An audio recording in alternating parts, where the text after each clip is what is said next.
tires. Start your engines! Ready. Green flag. All rolling. Stay in. Come on. Bye-bye, run in. See you later. These guys are really good. Keep digging. Stay in the gas. Hang on, dude, baby.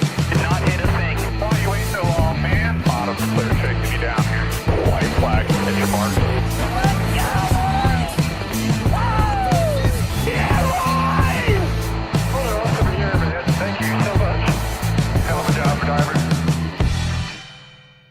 It's showtime, ladies and gentlemen. What's going on, guys? It's your boy Darian Gilliam, aka Black Flags Matter on YouTube, back for another edition of the famous NASCAR Weekly Podcast, the second edition on Black Flags Matter. Thank you guys so much for tuning in. But we have our usual, we have our usual panel as well as a very special guest, the one and only EllyProductions, aka Connor. How's it going, man? It's going good, man. Thank you. It's good to be here. I've been upgraded from comment section to rectangle. This is pretty cool. So thank you guys for having me. Moving on up, man. I just gotta say, dude, your channel's awesome. You get to bring many people from the chat/comment section into the rectangle, so it's a very honored place. His career started on the comment section. It's amazing. What an inspirational story. Yeah, this is your Cup Series debut, in a sense, I guess, on NASCAR YouTube. We're ARCA, right?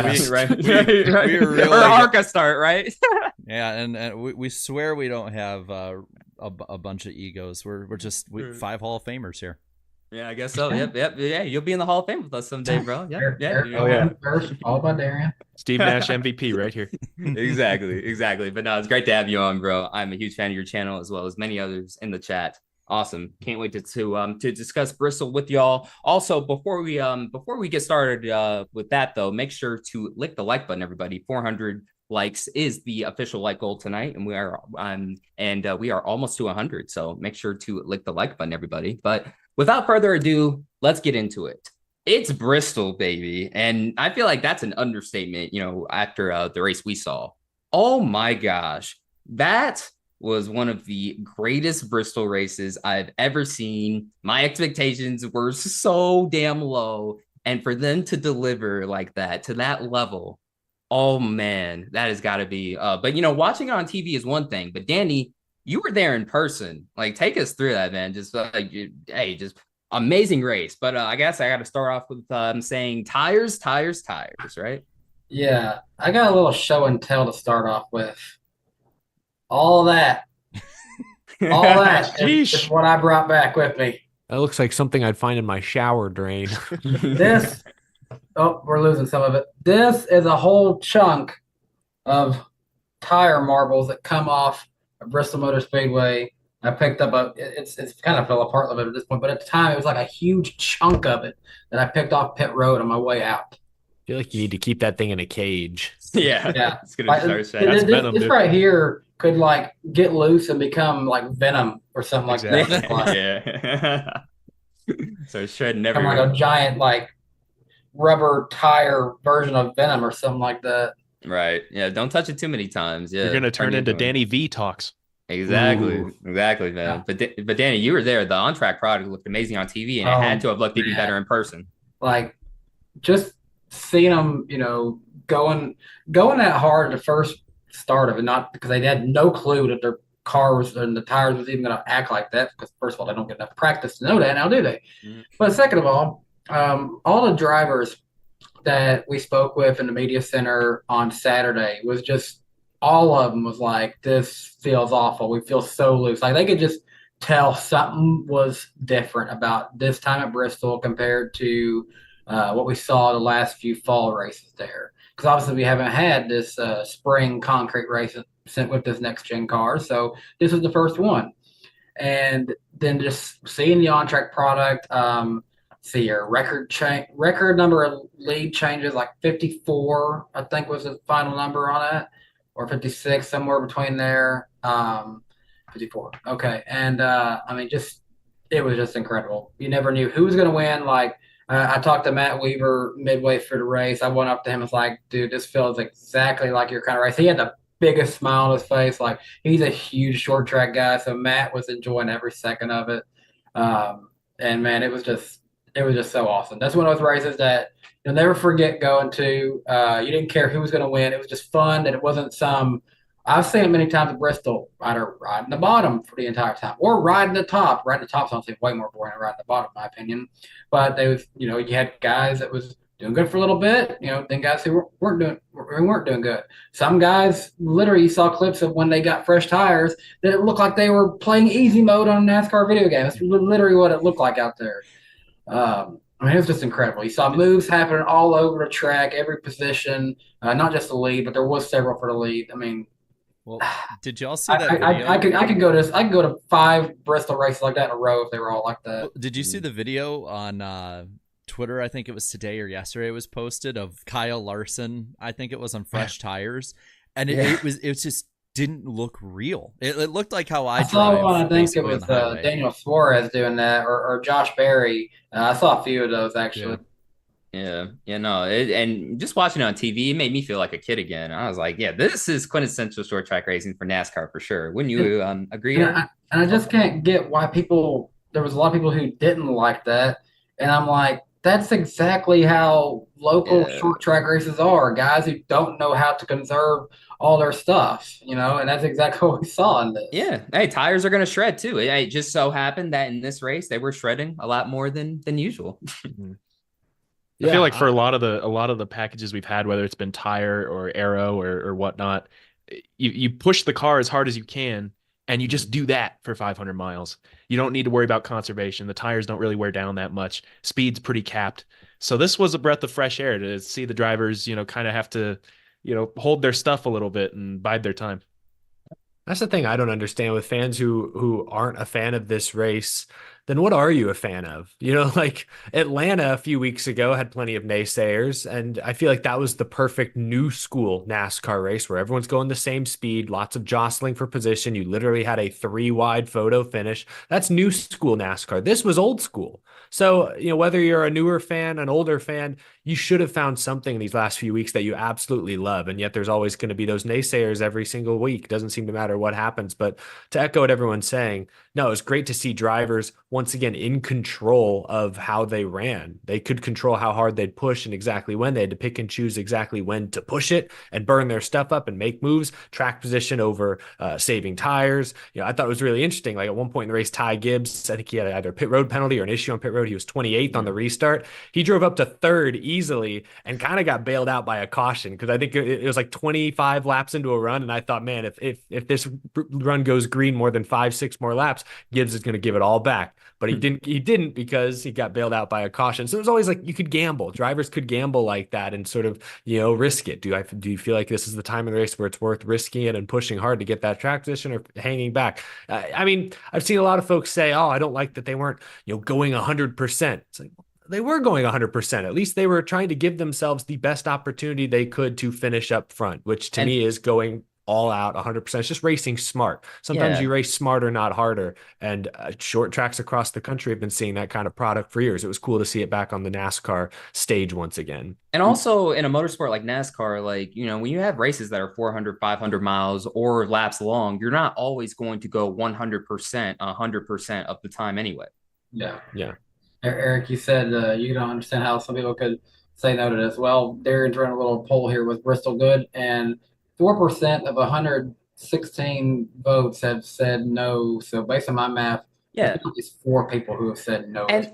And that's a good point, Danny. That's something I'm trying to understand more of because, good point, Eric. It's like, if you didn't like this, what are you a fan of? Or do you just complain for the sake of complaining too? Like, I know NASCAR fans can get like that, and I know it's warranted sometimes, but after watching that race, how can you I guess the only thing I can think of is okay, well, earlier it was looking like, 2008 Indianapolis. And I'm like, okay, fair enough. But then eventually it got better and better though. So then, what's the problem? I have a theory about that. I think that there's so many, because I think fans now compared to 8 years ago, before stage racing, before a lot of more of the short stints in races kind of thing.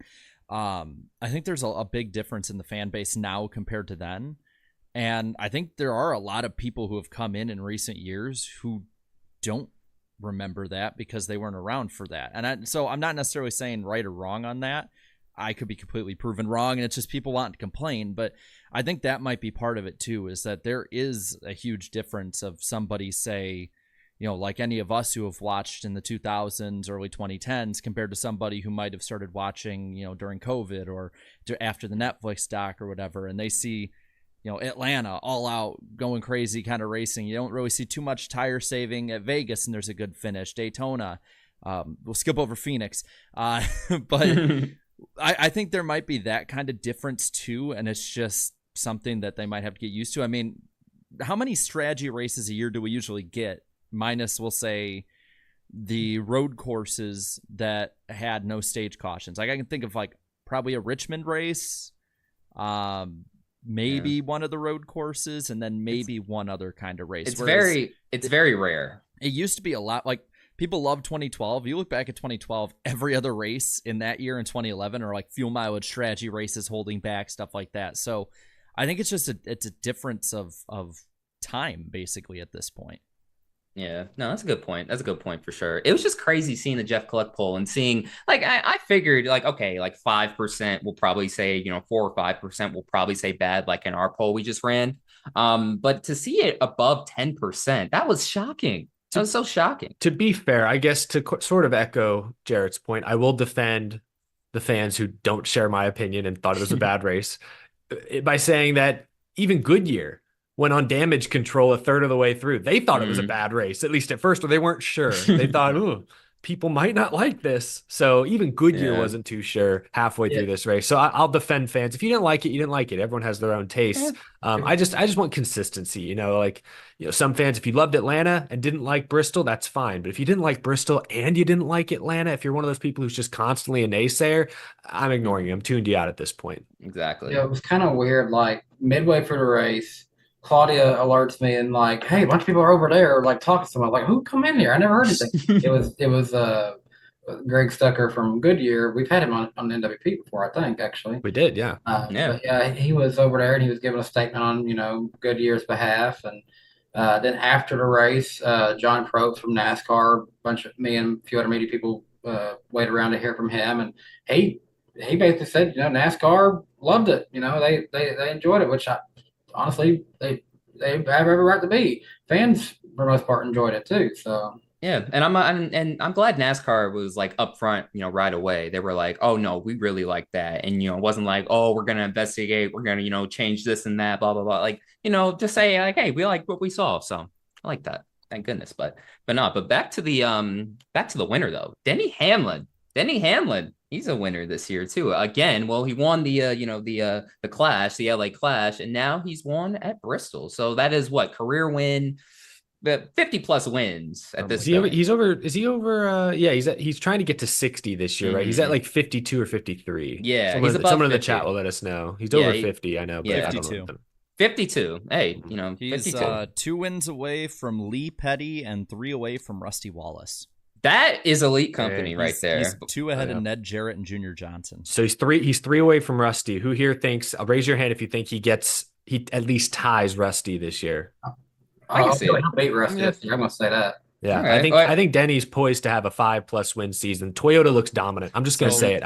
I know people keep saying it's too early. Toyota's gonna win half the races this year, at least. Yeah. So I'll ask you. You made the prediction last week that Christopher Bell would be the winningest. So you're saying Bell has 6 wins this year?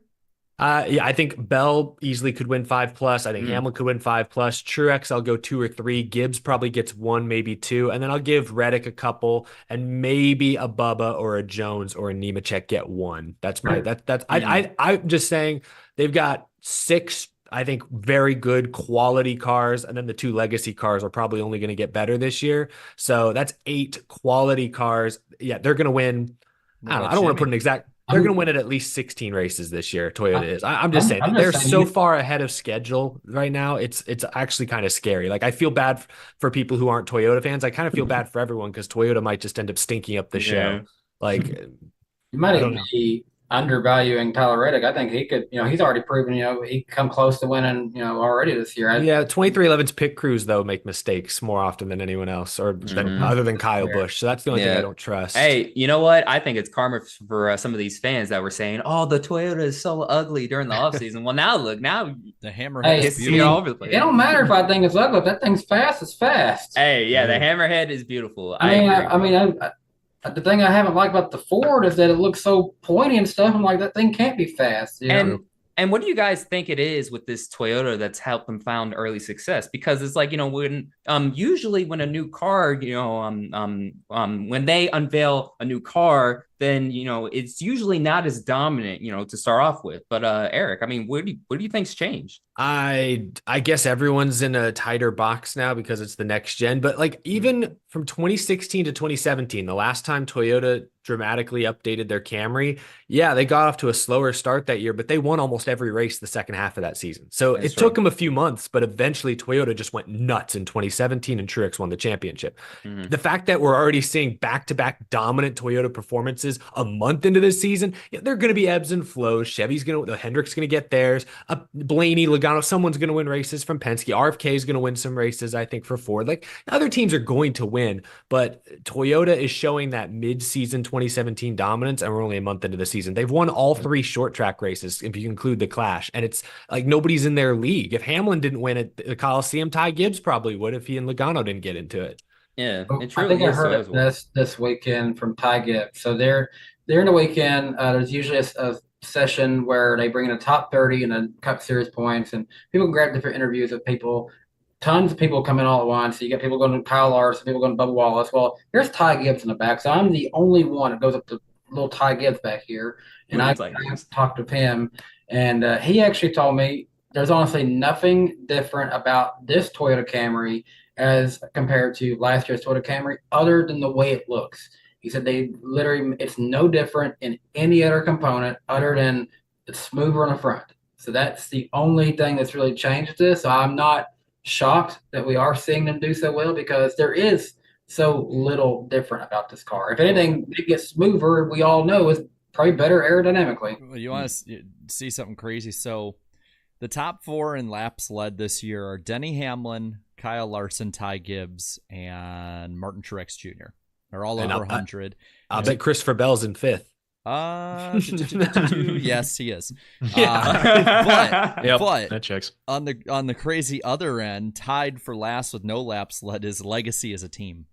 Yeah, they're off to a slow start for sure. Yeah. But they have been showing a little bit more life since Phoenix, though. So we'll see how they do. But hey, Toyota, they're off to a hot start. John Hunter Nemechek isn't, 2 top 10s already. I know it's early in the season, not exactly indicative of everything, but if I'd asked you who of Nemechek and Jones would be the top Legacy driver 5 races into the season, who would you think it'd be? Because I think Jones for sure. Yeah, we all probably would have said Jones. Jones, 100%. Yeah. I will say, you know how you'll know if Toyota actually really is dominant? Yeah, it's if Jimmy Johnson wins a race, which is crazy to say. No, I feel like if Jimmy Johnson gets a top 20 at this point, Jimmy finishes a race. You're right. Oh yeah, he hasn't finished, right? He finishes. If Jimmy even looks at the top 10, he's doing good. Yeah. Exactly. Well, Connor, your driver was also in the battle for the win with MTJ. Yep.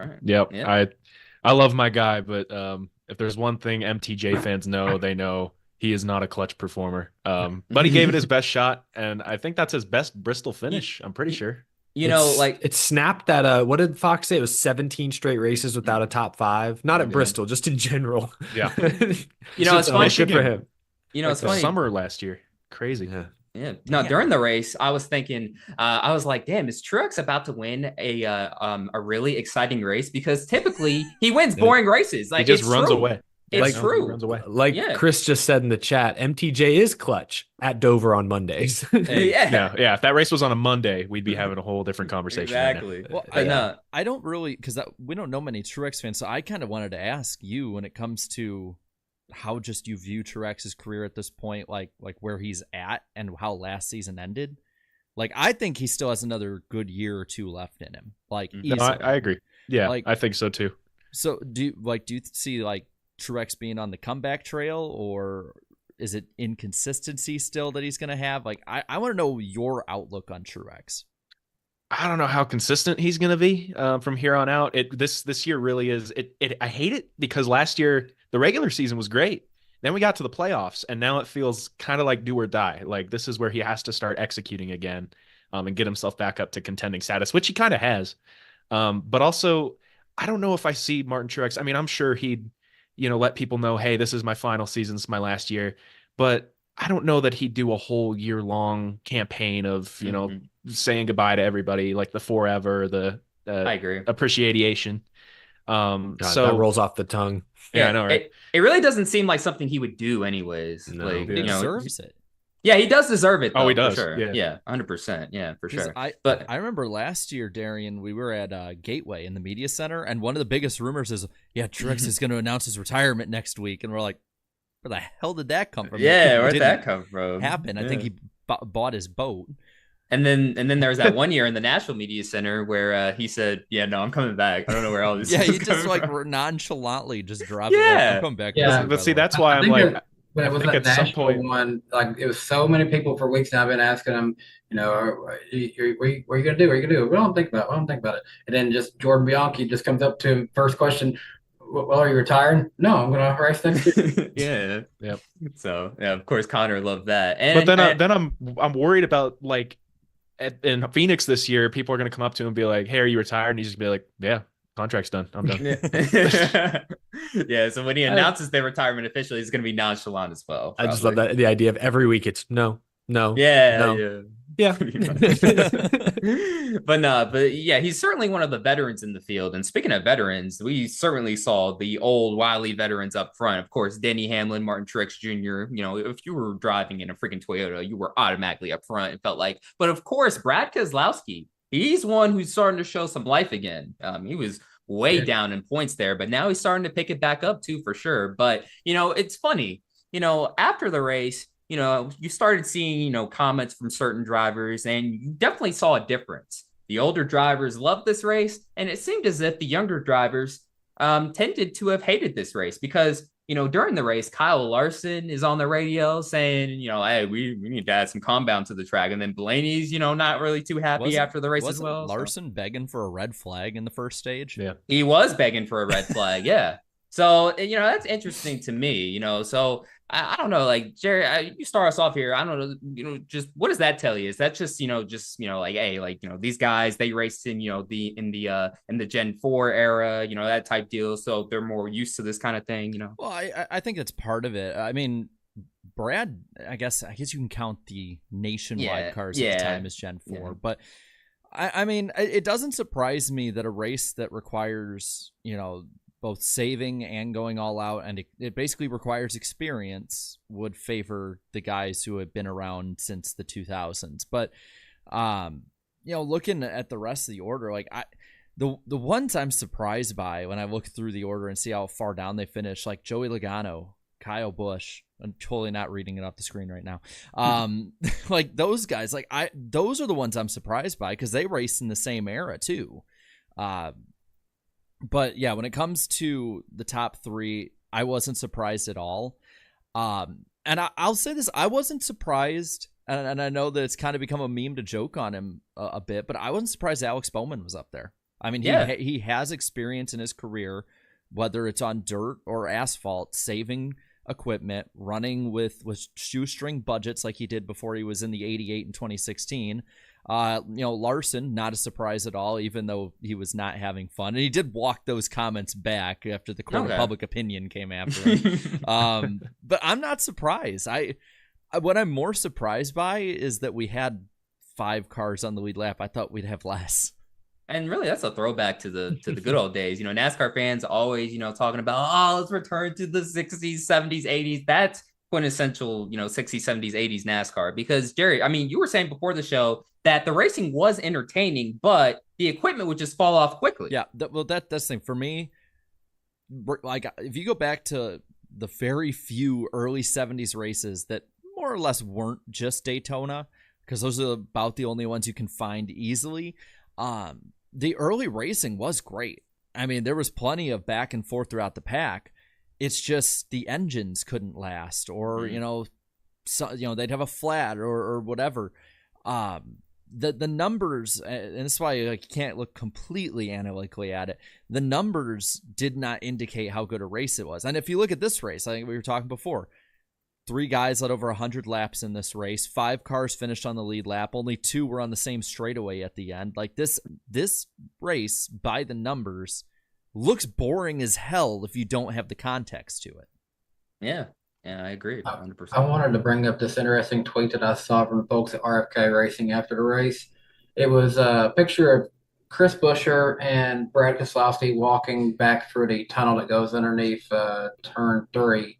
And the quote was coming from what Brad said. He said, "Chris, I think that's the only time I've raced Bristol in my career and not been worn out after." And I thought that was just interesting because he's raced there how many times now? He's won races there. And this definitely seems like it should have been something you're worn out after dealing with those tires. And this is the one where he says he's not worn out after. That's interesting. That is interesting. Yeah, that is interesting. It kind of feels like a race where you separate, well, this is kind of insulting, but you separate the men from the boys. The people who have experience running these kinds of races, having to save up their stuff, and the drivers who don't. So yeah, well, and that's part of it. I'll say this: they didn't finish all the greatest, but had run in the top 10. They're scrolling across the screen right now on the bottom, but 17th Justin Haley, 19th Kaz Grala. Like that was genuinely surprising to me today. It really, Sunday, it was the equalizer almost. Like the tires really became the equalizer. If you could stay on the lead lap, you were in contention. It almost felt like a super speedway at parts because they all were staying so close together, and the lead kept changing every other time.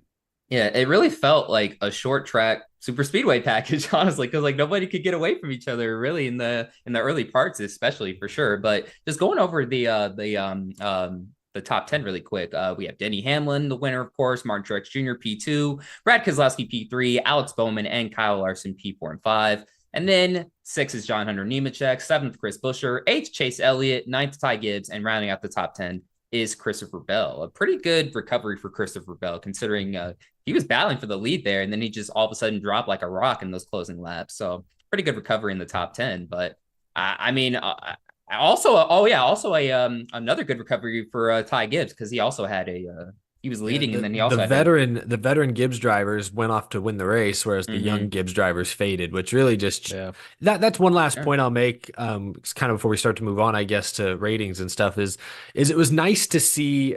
Maybe not. I don't know. This is maybe too blunt, but it was nice to see the best drivers beat the worst drivers. You know what I mean? Like, so much about modern NASCAR is equal, from the cars to the style of tracks to now with shared SMT data, you can basically see how Kevin Harvick gets around Phoenix and just match him. That's no longer like an art that's specific to him, for example. So it's just nice to see, like, no disrespect to Gibbs or Bell, but they're not as experienced. They're not as good at saving tires as Hamlin or Truex, who, like Jared, I think, said earlier, raced in the mid 2000s, have much more experience doing this. And we saw that difference. Like ultimately, when the runs got to be the longest they'd been all day, they fell off compared to their teammates. And it's just like, you don't get to see that very often. Like Bell's great, Gibbs is great. I would argue, like, if you need a 2-lap restart, they're arguably faster than Hamlin and Truex at this stage in their careers. But on a long run, Hamlin and Truex are clearly the more experienced, consistent racers. And it's just, you could see that. It wasn't just the car, the drivers made a difference. And you just don't get to see that as often with how equal things truly are in the sport. So that was the last point I kind of wanted to make. I know we were going to talk also about some drivers who struggled. Can we talk about Joey Logano for a minute? Yeah. What is going on with that 22 car? What is going on, Connor? What's going on, man? Great, I will give him that. Your guess is as good as mine, man. Finish a race. Well, Connor, the reason I'm asking is because you're the Truex fan. I remember the whole 2018. You got to be smiling, right? I'm relishing in this. Right after a season that Truex did not win a race, missed the playoffs, and Logano won the championship. Tables have turned, and they have not turned back, and I am enjoying it very, very much. I don't know what's going on with them. I think the Ford as a whole has kind of been having a rough year so far. It seems like Ryan Blaney is, at least from what I've seen, is kind of the only one who's up to snuff. And the RFK cars have kind of been keeping themselves in it. But yeah, Logano, just nothing in the way of consistency so far this year. Yeah, really, when you look at Penske as a whole, really quick, Blaney was the points leader entering this race, and then Ryan Blaney won the pole for this race as well. And, so I wasn't worried about him. And really, Team Penske as a whole, when it comes to qualifying, they're still stellar. But when it comes to race trim, I don't know what's been going on. The 12 seems to be the only team that's consistently showing up nowadays. Is this stat? They definitely fell off as the Bristol race went on. Yeah. Is this stat correct? Danny in the chat says, fun fact, no Penske car has ever finished on the lead lap at Bristol in the next generation era. Oh, is that a true stat? What? That's got it. That's a deep. Does that include Bristol Dirt? Yeah, Jared's on it. Because if that's the case, then okay, maybe we shouldn't be getting quite so up in arms over Logano struggles. But it's been multiple weeks now. Like Logano has one finish, I think, inside the top 20, and it was a 9th at Las Vegas. And he was decent in that race, but he didn't really have top 5 speed. He wasn't a contender, and he was on the front row too. We've been on top of this all year long so far on this show. Is Logano's had that great championship season in 2022, but that year was kind of sandwiched in between two kind of weird years where he only had one win. They both came at kind of weird tracks. Last year, he was the first defending champion in the modern era to get bounced in the round of 16. That's a crazy stat. No, that's it's crazy. 3 races we're looking at, but now I'm like seeing how far back does this go? Like how deep is the conspiracy? Okay, it doesn't go back to 2021. By the way, Slap Shoes is in the chat with his 10 full hat on, saying this is an even numbered year, so we need to. It's ain't over till it's over. He said. Put a pin in that comment. What's up? But yeah, I was about to say that too, Slap. Yeah, it is an even year. What's going on, man? What's going on? But to Connor's earlier point, yeah, really the Fords as a whole look like they're struggling. Anyways, the Chevys though, for the most part, they seem to be normal for the most part. I felt bad for William Byron. He he got that win at Daytona. And then, I think about Las Vegas. He probably had as good of a car as Larson, but they had the big trash bag ruined his day. And then he gets basically wrecked on lap 20 at Bristol and doesn't get a chance to compete. He's had a rough go overall this year. His race was basically over before it started. And let me just say this too really quick. Zane Smith, like last year, I made a video talking about Noah Gregson's rookie season from hell. Zane Smith has given that season a run for his money early on. It's early, but it's very ugly. Early. Yeah, he's already got 3 finishes of 35th or worse in 5 races. Yeah. I mean, I'm looking at this. I have an interesting stat here for you guys. Did you know going into this race, half of the Hendrick drivers had led laps at Bristol Motor Speedway, and now 3/4 of the drivers have led laps at Bristol Motor Speedway. Okay. Do you know who the one driver that hasn't led a lap at Bristol Motor Speedway is? Jimmy Johnson. I don't know. Who? I'm talking about the current ones. Okay. Bowman.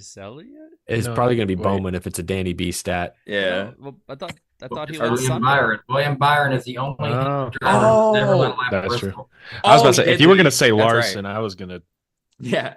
On the tinfoil hat. The stats say Bowman led 3 laps. Okay, I'll put it. I wanted to say this. I'm looking at the results again, and McDowell finished 11th, and you had the RFK cars were for sure the best Ford team overall in the top 10.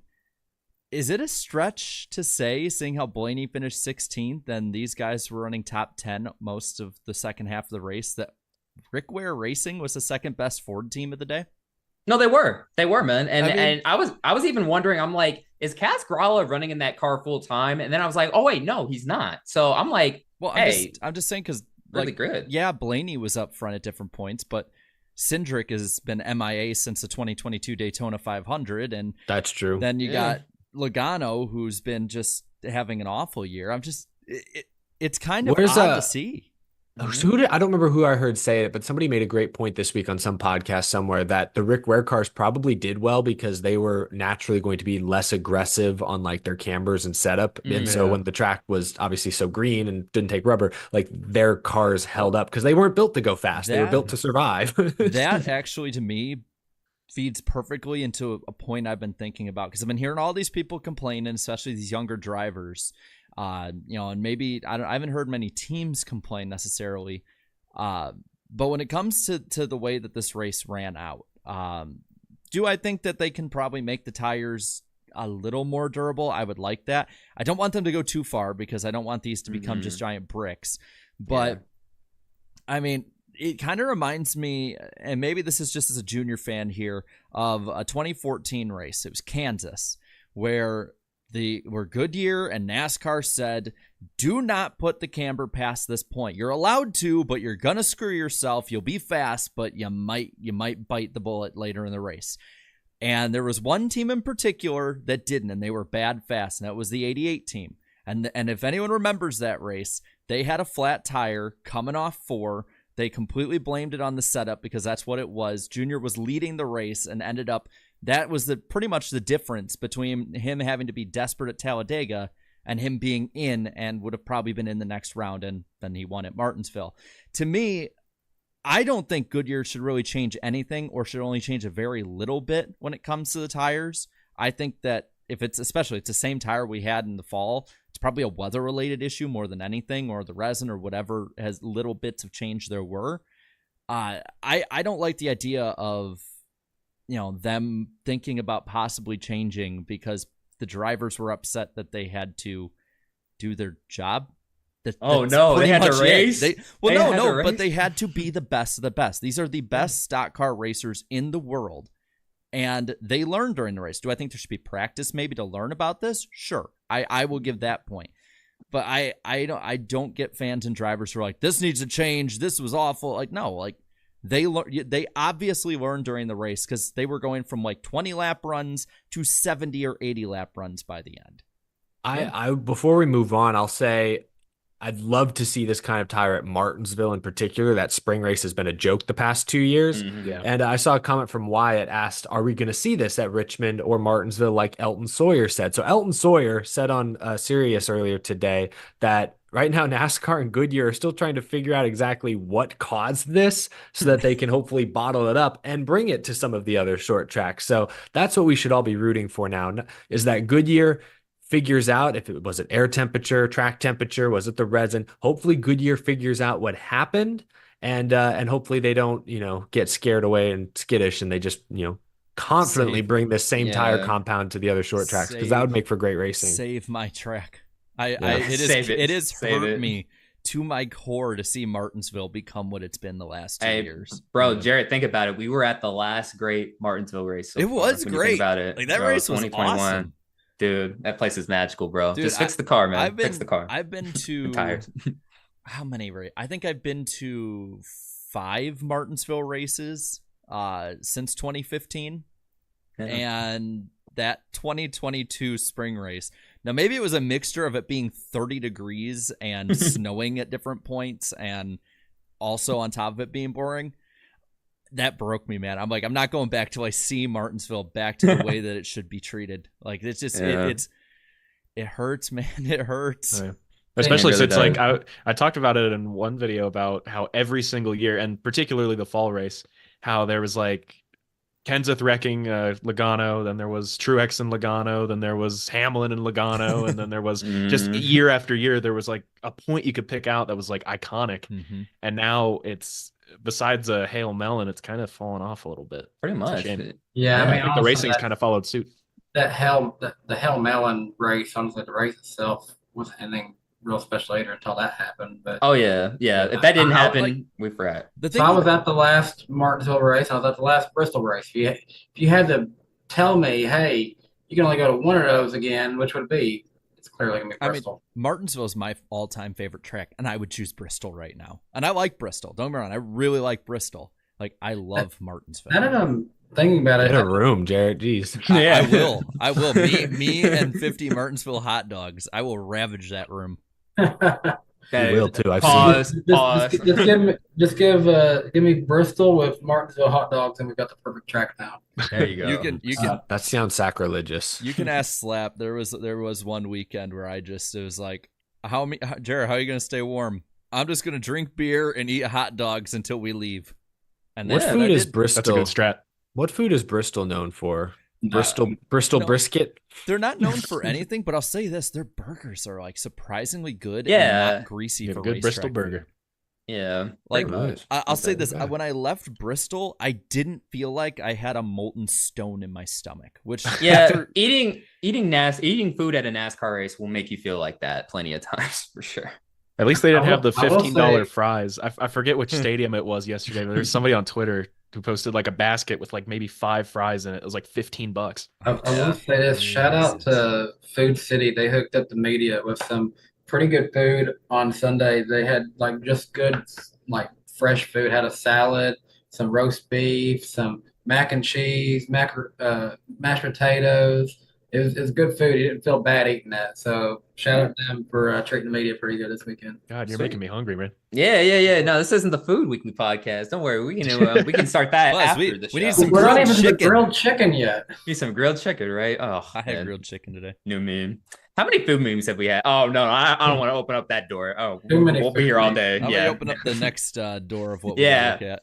Let me open up the TV ratings door, as a matter of fact. So, for the 2024 Spring Bristol race, we had just a little over 3.8 million people watch this race, and it was the most watched sporting event of the weekend. It was up 11% from race 5, which was at Atlanta last year, up 11% from the Easter Sunday Dirt Bristol race. And it was the most watched Bristol concrete spring race since 2016. I was a senior in high school. It's been that long. Long, bro. Class of 2016, Legacy High School.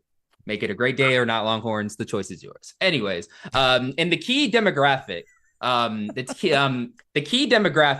we had, if you went there, you'll understand that reference. We had, it's a bit of a mixed bag of tricks with the key demo. We did have 685,000 tune in, but it made up for only 18% of the total audience. So would love that number to be up just a little bit more, but hey, you know what? Not bad, I guess. The audience did peak though at just over 4.5 million viewers, and of the non-weather impacted races, they are up 11% year over year. So Thank the good Lord, this one was non-weather impacted. Yeah, it was not a single weather sighting, weather issue. Has anybody checked the forecast in Texas? Are they getting another generational storm when we roll into town? That's what I think it looks okay. Fingers crossed. Eric's on the ground. He's giving us the on the ground reporting. Now, I hope it's good because I got to fly that morning. Oh yeah, that's right.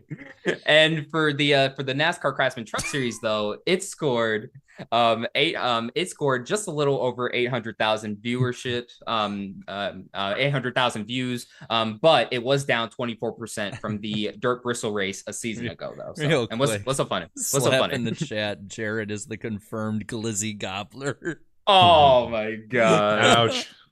Go figure. I know. There's another food meme. Well, I swear we're not gonna do food all night. We won't. The big one in Talladega, never again. It's the meatball. I know what you're talking about. Oh my! It's God, this meatball with it's got like pieces of grilled chicken in it. Shocking.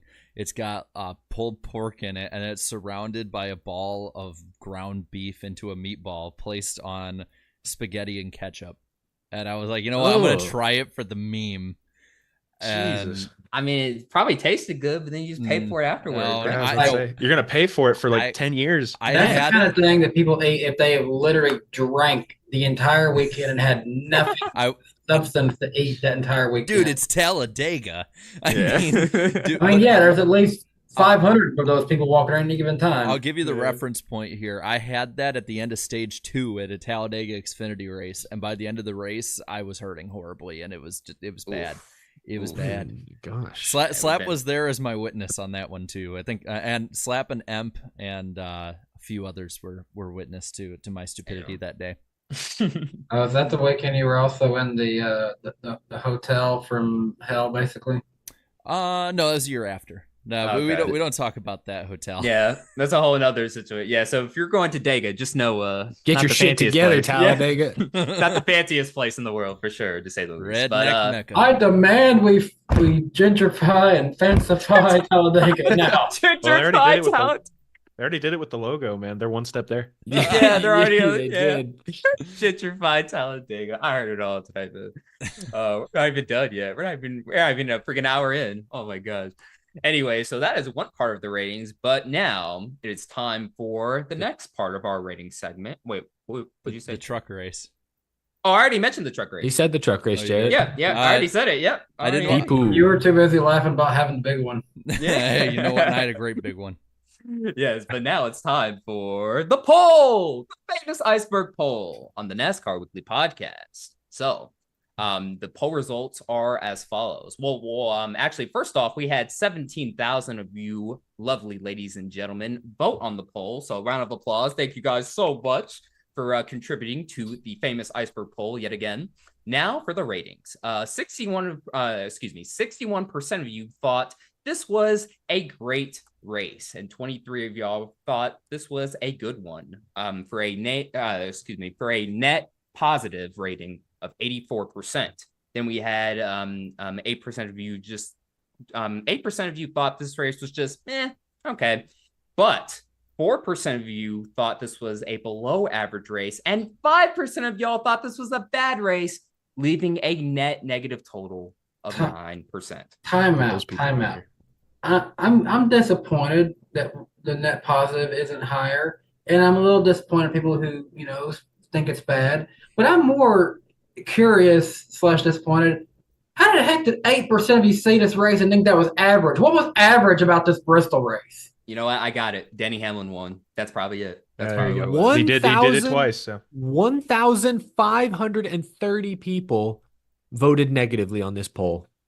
I am get them all out of here. flabbergasted. Can we get their usernames? I think we can. Oh, well, we have them in the hold on, gutter. since you're doing that, I'm curious then now. Well, 17,000 yeah. times. We'll find I the gutter. really want to hear the gutter comments. I almost want to skip straight to the gutter, but let's do 1,300 some y'all positive thought that ones was an average race? How? Wait, how many, Danny? Wait, hold on. Say it again. How many, Danny? 1,300 people saw that race and thought that was just an average race. How? I'm going to be honest. I think the average is actually more insulting than the ones who thought it was bad, because at least they're passionate. Yeah. At least they stand on that. Like, nah, this was a bad race. Like, some of y'all just sitting on the fence. Like, yeah, it was okay. Like, come on, man. Pick a side. Once you watching it, you think that you saw that and you saw this come off the cars and thought it was average. Oh, man. But, hey, that's one part of the poll. But, hey, my favorite part, though, the comments. Jarrett, what are the people saying about this race? All right. MVR owner was the first comment. I want all y'all to positive, negative, meme, or a mix of both. Positive meme for me. I'm just going to say positive. Yeah, positive. Positive. I have no idea what we're talking about. Well, MVR owner with the first comment says, well, that was quite interesting. That's all he put. That's the first comment? That was the first comment. It could be positive. Wow. Okay. Up to interpretation. That's average, Danny. That's the average. He voted average on the poll. I guess that's average then. Yeah. All right, we got one of them. MVR owner, we'll be having a chat with you, son. Yeah. Well, looking at some of the other comments here, top voted one was Mars07 Nation Army, who said, shout out to Rick Ware Racing Cars today. They were consistently top 20 all day. Justin Haley even ran top 10. This team is getting better and better, and they are showing no signs of stopping anytime soon. They really You are. keep reading the comments, but I'm going to try and look up a stat No problem. to fit my narrative. Damn, how many stats have we been looking up today? I'm laughing at Spencer for telling the chat. I was beat by that. Yeah, Spencer's been like 5 or 6 shows in a row. Let's see. So insulted. So All right, well, here's my stat. I was looking to see where the 31 and 51 were in points. They are separated by 4 points, but Hemrick is ahead of Justin Haley right now. I was going to ask, did Justin Haley make the right call? I'm not even sure he would have had a ride at Colleague, but did he make the right call going to Rick Ware? What, 5 races in? I think it's fair to say, maybe. Yeah. Let's see. Isaac here put that, are we sure Fox didn't just broadcast Hammond playing in a Heat 5 lobby on easy mode? That's what the race was looking like, too. The tire wear on X4. One Kyle M1 said, they painted the walls red and white and summoned a race from 1987. True. Yeah. Let's go further down here. I'll read Spencer's comment, even though he wasn't the first one. I'll read the first bit of it. He said, this race in a nutshell. You need tires, you idiot. Pretty much. Or alternatively, oh no, McQueen's blown a tire. Yeah. Or he's lost another tire. Let's see. A teddy bear put, I mean, I love the tire wear and such, but 40 to 50 laps is pretty extreme for Bristol. It was fun, though. Yeah, it was fun. It was fun. Fair. Jack Williams put the lyrics for The Boys Are Back in town. So We got really our lyrics felt back. Really felt like we got our track back for at least a weekend. Let's see. Minnesota Rail fan put Denny Hamlin is the GOAT, absolute GOAT. I'm just like trying to get to the bottom because that's not in the gutter. I'm shocked. I know it's just right in the middle. I felt like that's a thumbs down magnet right there. I kind of want to just skip to the gutter too, but there's got to be some other good ones. I'm sorry, it is fun. I can't wait. The thing is, I haven't vetted them because I was on the road all of yesterday. Oh, that's right. So you got that on the spot. Unfiltered gutter comments are the best. Yeah, well, read them word for word. Yeah, well, the last time that happened, I fell right into a trap, like foot first. I've been there. We love that. Let's see. Alex says, "Hey NASCAR, never clean a rubbered in surface ever again, just so you can get this madness." Yeah. Ken Adams says, "Shout out to Denny and Toyota for a dominant performance." Again, I don't vet these. I find them and go.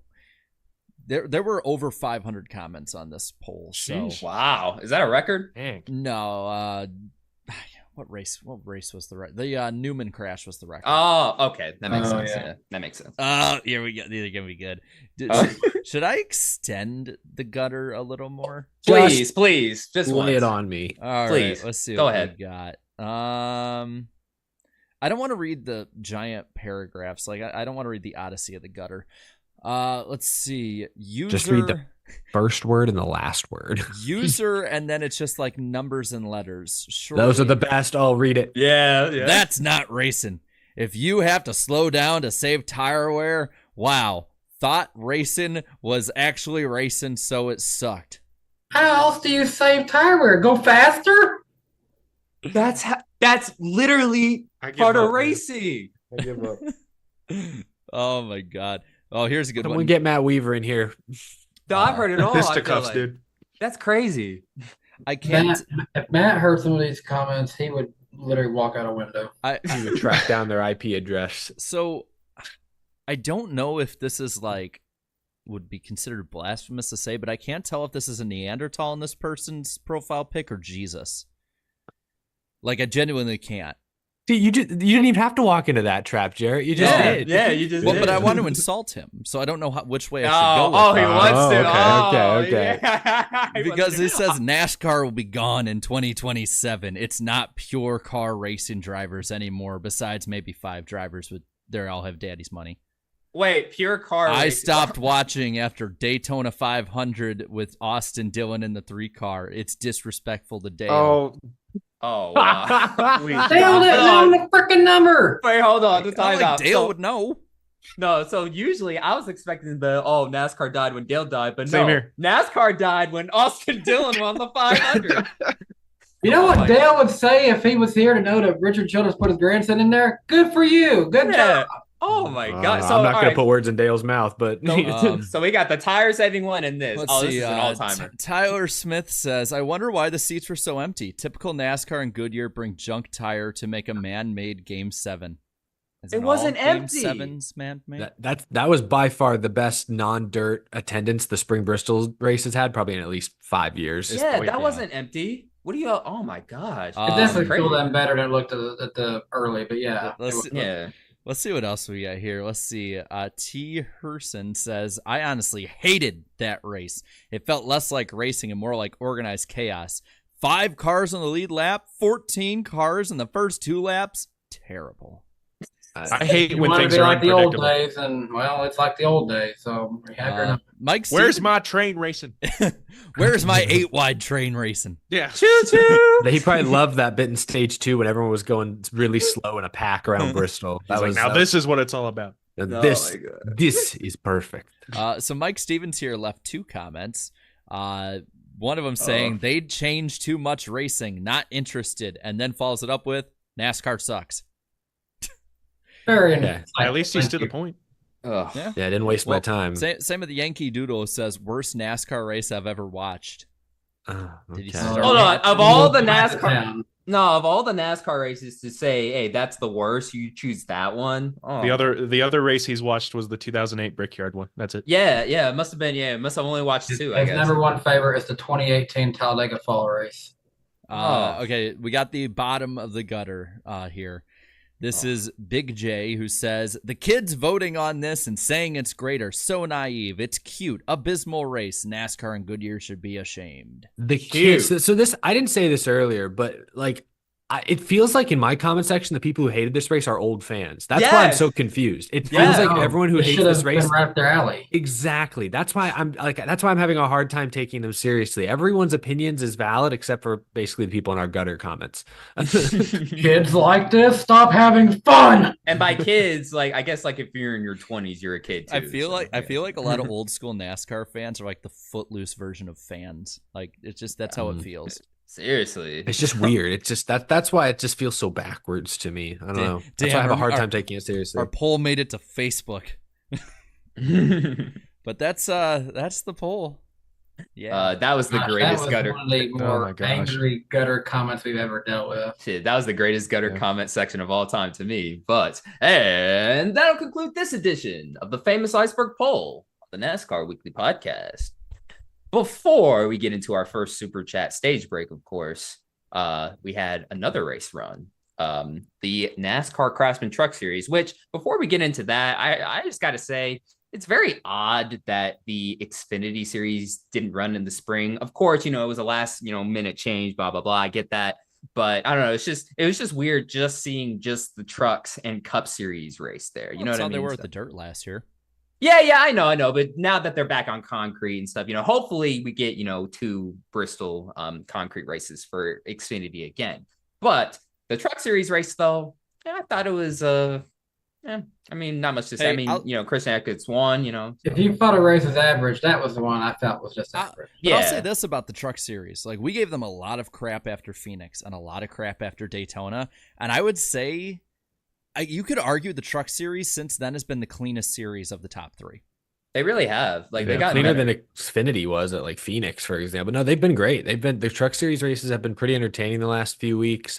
Vegas was clean and straight up. Atlanta was exciting. And I thought this race was exciting as well. Christian Eckes versus trying to hold off Kyle Busch. That two had a rough weekend. Kyle not only finished second at Bristol in a truck, but then he had that bad issue on pit road, blew some tires in the Cup race. I mean, this is his kingdom. He has the keys to this kingdom, and he let Christian Eckes rip him from his hands. I mean, I shouldn't say that like that. Christian Eckes is a quality, good young race car driver. Exactly. But Kyle Busch, man, getting dethroned at Bristol was fascinating. Imagine this, he could have extended the streak of Spire trucks winning, but lost to Christian Eckes. Man. Mm-hmm. Yeah. But beginning of the end. I'm being dramatic. I mean, I'm just, but yeah, it's funny. I mean, to be fair, both races at Bristol Concrete have been 20th or worse in Cup for him at RCR so far. Ooh. No. They're the problem. Now I'm going back and I'm seeing, okay, let's see. 2022 finished 34th at Bristol in Cup. I'm just waiting for all the comments to start rolling, and I'm still waiting for. He won the. Well, they agree with us. Look at us. KFB is washed. No, I'm kidding. I don't think he's washed. I'm not. I don't agree with that. See, I'm just trying to forward. I'm gonna keep it straight with you guys. When I made my playoff predictions this year, I left him out. It was. Oh yeah, that's right. I got flamed 6 ways from Sunday, but dang it, I'm sticking to it. Yeah, that's right. Following up, by the way, he has not had a finish above 20th at Bristol in Cup since 2020. Wow. He won the dirt race in 22. That's great. Okay, yeah. He got a sword. But yeah, okay. Let's just add all the like Daytona beach stats to all the Daytona stats too. Like that's like the same, like that's what we're looking at here. That's a good idea. I like the Daytona. Well, yeah. Well, Christopher Bell has won at Daytona. He won the road course race. I'm just saying. That's just 4 straight years and 4 straight races of Kyle Busch being 20th or worse. That is odd. Jarring. Weird. Yeah. It is very odd for sure. Now, besides the winner and we Kyle should Busch, talk about the trucks again. Yeah, and besides the winner and KFB finishing runner-up, of course. Who else stood out to you? Danny, you were there. Did anyone stand out to you besides those two? As far as the truckers, I will say I kept noticing guy in the 22 truck was just like seemed like he was having some issues back in the back. So that's really what I noticed more was guys who kept having Keith issues. Yep, McGee. Keith McGee. Uh, Yep. the 14 truck, he very pretty truck. Reminded me of an old school truck, but he also left with some old school scrubs on that truck too. I'll get Matt Crafton. Yeah, he was Crafton top 5 all night. looked Yeah, really Matt good. Crafton is someone who, this is definitely a chance for him to prove if he's still got it this year. Like Yeah. you could arguably say he's definitely seeming like he's not the Matt Crafton of old. So it was refreshing to see him actually up there contending. Even he was up in, at one point there was if that last caution had come out, and Kyle Busch said it himself too. He wishes that caution had come out because it would have been nice just to see those three go at it. So remind me, Ankrum in the 18, is that a McAnally truck? Yeah. It is, Yes. yeah. Yep. And was Zane Smith also in a McAnally truck this weekend in the Was, 91? Yeah. Wait. 91 Yes, he was. McAnally. I believe. So they I'm got double- top 5s, all of them. Yeah, they both got top 5s. That's impressive Not for just that this team. Bristol race. I will say, I talked to Tyler Ankrum after the race, and I told him, I was like, hey, man, it's been a while since you're win in the Truck Series. But I pointed this out a couple of shows ago. He's only like, he's only like 23 years old or something. Like, he's still very young. Yeah. And it definitely has a lot more time to get back to victory lane. But I asked him, how close are you? He said honestly, he didn't have the words to say how close he feels that he's back to winning. Yeah, a lot of people forget he's been in the Truck Series since 2018. Like he couldn't run the full season because he had just turned 18 or of age, when he was starting out. So and yeah, his only win is at Kentucky, actually. Yeah. Yeah, Kentucky. Well, so. and one other person here, just because he's had such a just difficult start to the season. First top 10 of the year for Lane Riggs too. Oh yeah, Lane Riggs, a bit of a slow start. Started 28th, finished 10th, not bad. And then Grant Enfinger too in that 9 car. They continue to impress me. And just goes to show how talented Grant Enfinger is. And then got Rajah Caruth with another top 10 finish. Started 6th, finishes 8th. So I want to give one more shout out to Tyler Ankrum. He's leading the points by 17 points for one, which is a substantial gap at this stage in the year. And his worst finish on the season is 11th through 4 weeks. So that's very, very solid, very impressive. Yeah, and he's 17 points ahead of Corey Heim too. My championship. I will say, favorite. I also had my eyes on the Nice trucks, right behind Lane Riggs. You got 10th, Bailey Curry and Caden Honeycutt, which for Nice Motorsports, kind of feels like they've been in a bit of a downward spiral the past couple of years. But anything they can get, any bit of consistency is a good thing. Yeah, not bad, not bad. But yeah, I'll say this, I was pleased with the truck race. Like I've been pleased with the series overall since Daytona, and good song. I know that everyone will. It's fun to rip on them when they're bad, and it's like a complete and utter shit show. Fine, but it's like they've been doing really well compared to Xfinity, especially this year, and deserve to be shouted out for that. We're finally in a timeline where young drivers are beating Kyle Busch. Yeah. I feel like we've waited for years and years for this. Yeah, we've been waiting for this forever, and it's finally happening too. So that's awesome. That's awesome. But yep, that was the Truck Series race, and really, that was the Bristol. That was the Bristol NASCAR weekend in a nutshell. And that will conclude the first half of the show. Let's kick off the first super chat stage break of the evening. As soon as I begin, as soon as I begin reading off the super chats, Jarrett, you start the timer. I got the timer. Ooh. Oh, you got the timer. There you go. Might want to restart. Stop wasting time. Stop wasting time. Go. Thank you so much for the $5 super chat. He says to the Bristol tires that were worn to hell and put on a great race, we salute you. We do. F's in chat for our around heroes. Play taps on the trombone. Thank you. I appreciate it, man. Yeah, wait a second. A good cause for me to have this in my hand. And then NASCAR, well, I almost said the name wrong again. Carson, thank you so much for the $10 super chat. He says, Bristol, trucks, Kyle Busch didn't win, so it was worth it. That easy, huh? And then Cup, Bristol race, best Bristol race I've seen during the day. I hope they don't change the tires for day races because that had so much drama. It was an awesome race, indeed. And then he sent a $2 super chat. And he says, it says, ending with a question mark, Danny Bristol trip, question mark. So I guess he's just asking, how was your trip, Danny? It was good, I assume. Bristol trip was very good. Yeah. And then he also says, first 2024 race I'll be at is the Indy 500. Oh, that's awesome. That's awesome. Yeah. And then Isaac the Jedi with the $5 super chat before the show recently watched Cars 2. Oh, here we go again. And I half agree and I half agree with y'all. Okay. When it's focused on the racing, it's not that bad, to be honest. But the spy plot kills the movie for me, in my opinion. Yeah, no, it's still a good movie. It's just the worst Cars movie of the three. If you only watch Cars 1 and Cars 3, it's a good series. Yeah, there you go.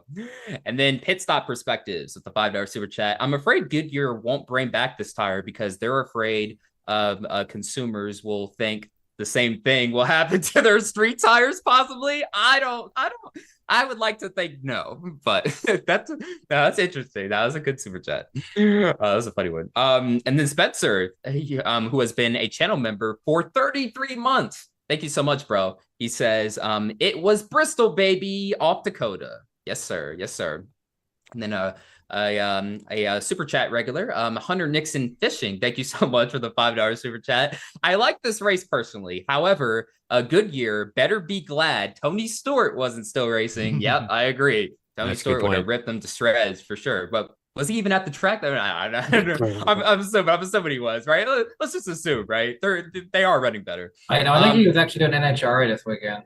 Oh, really? All right, well, he's having fun. And then Blake with the $2 super chat, he says, great race, but the 1995 night race is better in my opinion. And then to close out the first stage break, Ross Crash Jane with the $2 super chat says, Denny Hamlin is the tire Rizzler. The tire Rizzler. Do another one because we can't end on that. We cannot end on fair that. enough. No. Oh man, fair enough. I tried, Ross. I tried. Rios, thank you so much for the $5 super chat. He says, just need a 3-wide finish to recreate the intro race of the Cars movies. We already did that at Atlanta. Yeah, we already did that at Atlanta. We can't do it at Bristol or Speedway of the South, as they called it in the movie. Someone needs to find a way to edit the Bristol race together with Atlanta and make it almost seamless so that it looks like it's one scene. Yeah, somebody do that. Somebody get on that. That's how they do it in the movies. Yeah, why not? Yeah. But yeah, so that'll conclude the first super chat stage break of the evening. We will read the rest of the super chats at the end of the show. But now, ladies and gentlemen, Connor, I don't know if you're aware of this. There's been a little bit of some sightings of lightning round on the NASCAR Weekly Podcast. Jarrett, what do we have on tap for this evening? Your poor microphone. It did it again? Dude, it does it every week. No, not every time. It doesn't do it every time, bro. Oh my god. Darian yells into his mic. All right, no. Hold on, no. Redo. And it's the lightning. Oh my god. Go ahead. You get one shot a week. Lightning don't strike twice. So first off, we ran the poll on Spotify. I asked of these two drivers, Joey Logano and Brad Keselowski, which one they thought would miss the playoffs this year before Bristol. 47% said Brad, 53% said Logano. I have a feeling this is going to change a little bit. So shout out to them for coming on out. The 2023 North Wilkesboro All-Star Race had a $66 million impact on the local economy. Ooh. Yeah. Hey, look, the racing might not have been great, but business-wise, business is booming. Yeah, for real. Booming. So there is also a rumor that the Atlanta Braves may play a 2025 home game at Bristol. And there's already people trying to crash outside my apartment. I heard it. I heard it. Yeah, I heard a little bit of it. Yeah. And I don't know if it's been said who the opponent was. I heard people talking about it. It was Texas Rangers and Atlanta Braves. Yeah. Okay. Yeah, Texas. All right, I'll stay home. BJ McLeod Motorsports is moving to part-time for the remainder of the Xfinity Series season. Okay. Kind of sucks to see that. Yeah. Dang, Eric Cole or something? To get my rain jacket for the lightning round. Oh my god. Oh wait, I got a jacket too. Hang on. Oh, but actually it was kind of cold in here. It's hot in here. It's chilly. It's getting hot in here. So also Chase Elliott's Darlington throwback will be Dale Jr.'s 2014 National Guard scheme. And I will fully admit as a fan, I had delusions of grandeur of Dale Jr. running in the All-Star race for Kyle Larson being out in Indianapolis. And I fully admit I was delusional. Hey, shout out to Hendrick Motorsports for the awesome troll job. Y'all are great. Y'all are great with it. Nice. Ooh, nice. Can you tell I went to the thrift store? Just a little bit. Hey, thrift stores are the best stores, man. Okay. Every time. And then to end out the lightning round, just a reminder, next week will be on my channel, Wednesday, March 27th at 8 p.m. Eastern time. So that's the lightning round. Okay, Darian, let's see. Can your mic survive? Let's find out. And that'll conclude this edition of the famous lightning round on the NASCAR Weekly Podcast. And now, back to the show. Congratulations. Let's go. Let's go. It's too warm in here. But really quick. It's still cold in here, but I'm taking this hoodie off or hood off. Yeah. Don't reach for the backpack, Eric, if you know what I mean. But anyways, we have less than 50 likes, by the way, before we reach 400. So make sure to lick the like button to unlock the Guess That Driver segment. But before we get into that, though, we have to address another segment, the accountability session. Well, yeah. And let's just say I want to leave. Yeah, let's just say, Daddy, the chickens have come home to roost, I feel like, or in your case, just exploded right in your face. At this point, I could just say whatever I want at this time. Yeah, I can say Joe Biden's going to race in 3 weeks if I wanted to. right. Well, let's lay this out here. So each host and guest can make up to 3 NASCAR, motorsports, or show-related predictions. We'll keep track of each week, at least what the host will. I probably should get an entire thing put together to put the guest one on. Keep the predictions concise. Try to keep them so we can have them quantifiable and within 2 to 3 years if they're a long-term prediction. Yeah. And now it's time. Now let's get to the accountability session this week. We'll start out with me. I got all green.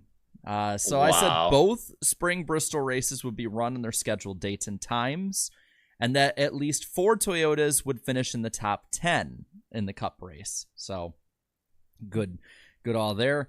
Well played. Eric. Lovely. Not as good played. So you said both would be impacted by weather. The weather cleared up a lot better. And you also said 6 Toyotas would finish top 10 at the Cup race in Bristol. Only 5 did. 5, dang it. Darian. Oh. One right here said Toyota will lead at least half the laps of the 2024 Food City 500. Got that right.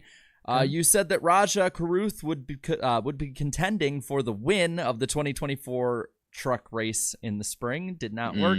And that 3 SHR cars would be in the top 10, and there were none.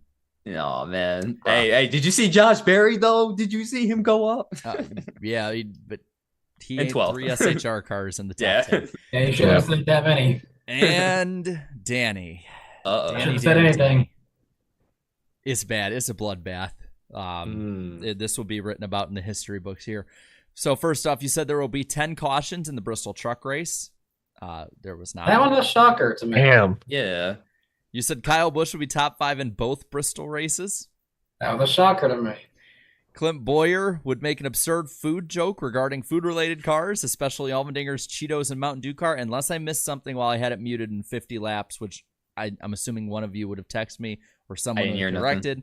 I was mainly listening to the Fox radio on my scanner, and no. Yeah. He did make a weird comment about Josh Berry not dating Taylor Swift and letting Travis Kelce swoop in. It was a little weird. Didn't hear that. Even Harvick was like, what? Yeah, there's a little awkward pause. Like they didn't quite know what to say next. Like, yeah, you let Taylor Swift go, bro. Like, oh my God. And isn't Josh Berry married with a wife and kids? Yeah. He's been married. Just a little strange, but par for the course from Boyer. Like, y'all are grown, bro. Like, y'all are in high school like that, bro. Boyer's the KC fan. I ain't trying to go back in time for Josh Berry, but he was a kid who was trying to make it as a race car driver, and she's kid trying to make it as a musician. I don't think they really cross paths in school too much. Yeah. Well, to finish this off, last one. This just happened today. Danny, you said Matt DiBenedetto would not make a start in the top 3 series. He is going to make a start in the top 3 series. It hasn't happened yet, though. That's true. He can get food poisoning that day. This is Matt DiBenedetto we're talking about. All It right. could go downhill quickly in the next 2 weeks. Matt DiBenedetto in an election year, his stuff could happen. But looking at the prediction percentage here, I have taken the lead with a 50%. I have, granted, had the least come off the board. I'm 4 for 8. Eric and Darian are tied 6 of 16, 37.5%. And Danny, 2 for 11, 18.18%. Yeah. Woo boy. Danny. Yikes. What kind of stupid nonsense will I say this week? We'll find out. Let's find out. You go first, Danny. No. I'm sorry. The guest goes first. Honestly, I kind of want Danny to go first. No. But actually, no. In this one, I actually get the pleasure of going last. Oh, okay. Yeah, never mind. That's better. That's right. That's right. My bad. I can't wait to have the anticipation of that. So what you got, Connor? All right. I kept mine mainly to this weekend for COTA. I think drivers will be nicer into turn 1, as in there's going to be 9 wrecks there instead of 10. I think Shane Van Gisbergen's going to have a better showing than he did at Indy, so I think he's going to come back to prominence. I still do not see. Wait, are you giving all 3? Because you can only. I'm giving. We'll give one at a time. Oh, wait, I only should have clarified one. Yeah, at a time. My bad. So, that's one at a time too. Yeah, I'm hosting one at a time. Oh, sorry.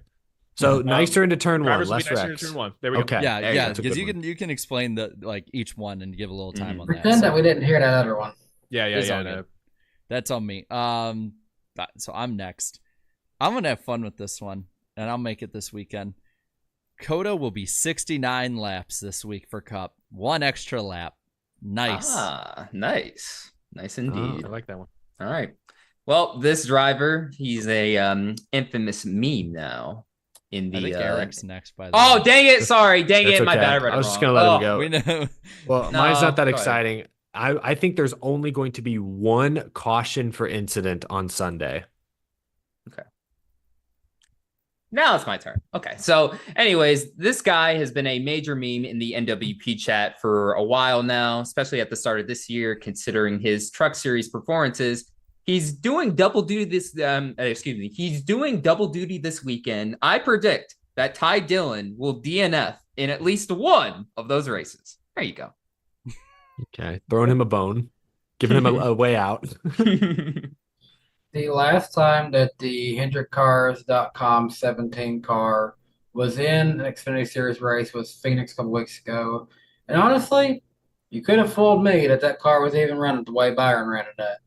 Just like that one, probably going to be able to fool me that Kyle Larson is even driving that car because, once again, it won't matter. It won't really be seen too much. So, what? It will never be in the top 5, top 10? How are we making this concise, Danny? He'll be mainly somewhere between 12th to 18th all day. Oh my God. Oh shit. That is so specific. There ain't no 18th. chance. Okay. All right, 12th to 18th. Goodness. He's going to finish Now, if 15th, he's smack in the in the middle. top 10 in the NO, but I think mainly it's going to be somewhere around the back. Gosh, that's a bold one. Okay. All right, Connor, what's your second one? In 2021, he won the first one. In 2022, he finished 4th. Last year, it wasn't fair because he had a broken leg. I think Chase Elliott is going to get his first top 5 of the year this weekend at COTA. Yeah. I'm going to go towards some silly season stuff on this one. I'm not going to say where I think he'll go, but I think Daniel Suarez's next contract will be a 2-year deal. Now, there could be a optional void year in the back or whatever. It doesn't have to last 2 years, but the initial reporting in some way will have it be a 2-year deal. Okay. My next prediction, I kind of said this earlier, so I sort of spoiled it, but I'm gonna pick a slightly more reasonable number. I think Toyota wins 17 Cup Series races this year. I'm going to stick with the Toyota topic here. This driver hasn't been the best on road courses, but he has been getting better lately. So much to the point where I think he will break through this weekend. Bubba Wallace gets a top 5 at COTA. I think this is a weird one to make, but it is related to someone who will be there this weekend. Giancarlo Esposito, better known as Gus Fring from Breaking Bad, will be at the race this weekend. Someone, whether it's me, the folks from Front Stretch, somebody somewhere in the NASCAR world will get him to do some kind of Gus Fring reference on video this weekend. Danny, I will I order like it right now if you hand him a Los Pollos Hermanos shirt. Dude, please. Get it here in time, maybe it'll end up in my backpack. But I'm sure. But you know what? He probably has a bunch of them already. Probably. When he gives the command, it needs to be like scary. It needs to be like, drivers, start your engines. And then just have like a box Wait, cutter. actually, Yeah. don't buy that because I don't want to like get in trouble for like handing a guest a gift. Oh yeah, that's right. The whole media stuff. Yeah, you're right. All right. Got her. Oh, I'm up. Sorry. Oh, good. I have been bullied. I have been persecuted. I have been no. villainized by the internet at large, but I don't care. I'm sticking with it. Kyle Busch is not making the playoffs this year. I respect the consistency. Yeah, true to your word. All right, I'm gonna hedge my bet. I hedged one of my bets against Eric's bet this weekend. I'm gonna go a little more long term against Darian on this one. Ooh, okay. Max Verstappen will not win every 2024 F1 race. Whoa. Something will happen, whether if it's a sniper on a mountain or if it's something. They need some kind of storyline. Someone will make sure that it doesn't happen. At least one. That's all I need. I just need one. Logan Sargent. Yeah. Go USA. I feel like that's a bolder prediction than me saying he's gonna win every race at this point. He's just so dominant now, man. Hey, the whole point of this segment is to have fun out there predictions. So, like I don't want to do layups. Yeah, we'll see. My final prediction, how many? There are 5 currently. I think next year there will be 6 road courses on the Cup Series schedule. Is it another street race? Could be Montreal, something south of the border. Don't know, but I think there'll be another one. Bring him to Denver. Please. Oh, yeah. Cool Pikes Peak. Pikes Peak, too. Ooh, Pikes Peak, yes. Yeah, bring back Pikes Peak. Yeah, I watched the final race there for NASCAR. David Green won that day. Yep, David Green. Yep, I think he beat Clint Boyer, too, if I'm not mistaken. So, yeah, pretty good race. My final prediction. Really quick question. Is the 17 car locked in? No, right? Probably not, but the weather looks good, so they're. I mean, well, they didn't make it last year because that's of when tire. I'm going to say the 17 misses it again because of some mechanical failure. The 17 car will DNQ again. Hey, and if that's the case, that would kind of tie into mine because my thing is like he'd run 12, 18 for worse, really. So yeah, Danny's got the most vague prediction of all time. Good Lord. You can't do better than that if he's not even there. So yeah. Didn't I pick him last year and I was the only one that did, so I got 0 points for that one. You did. I have picked at least 2 people that haven't made a race every damn year since we started keeping track of it. And I've already done it once. Danny, you're up, right? Oh yeah, sorry. We ain't gonna have no 54 liters like last week, but I will say 7+ liters in the Cup race at COTA. Okay, I could see that. Okay. Yeah. All right, is that it? At this point, 3 apiece.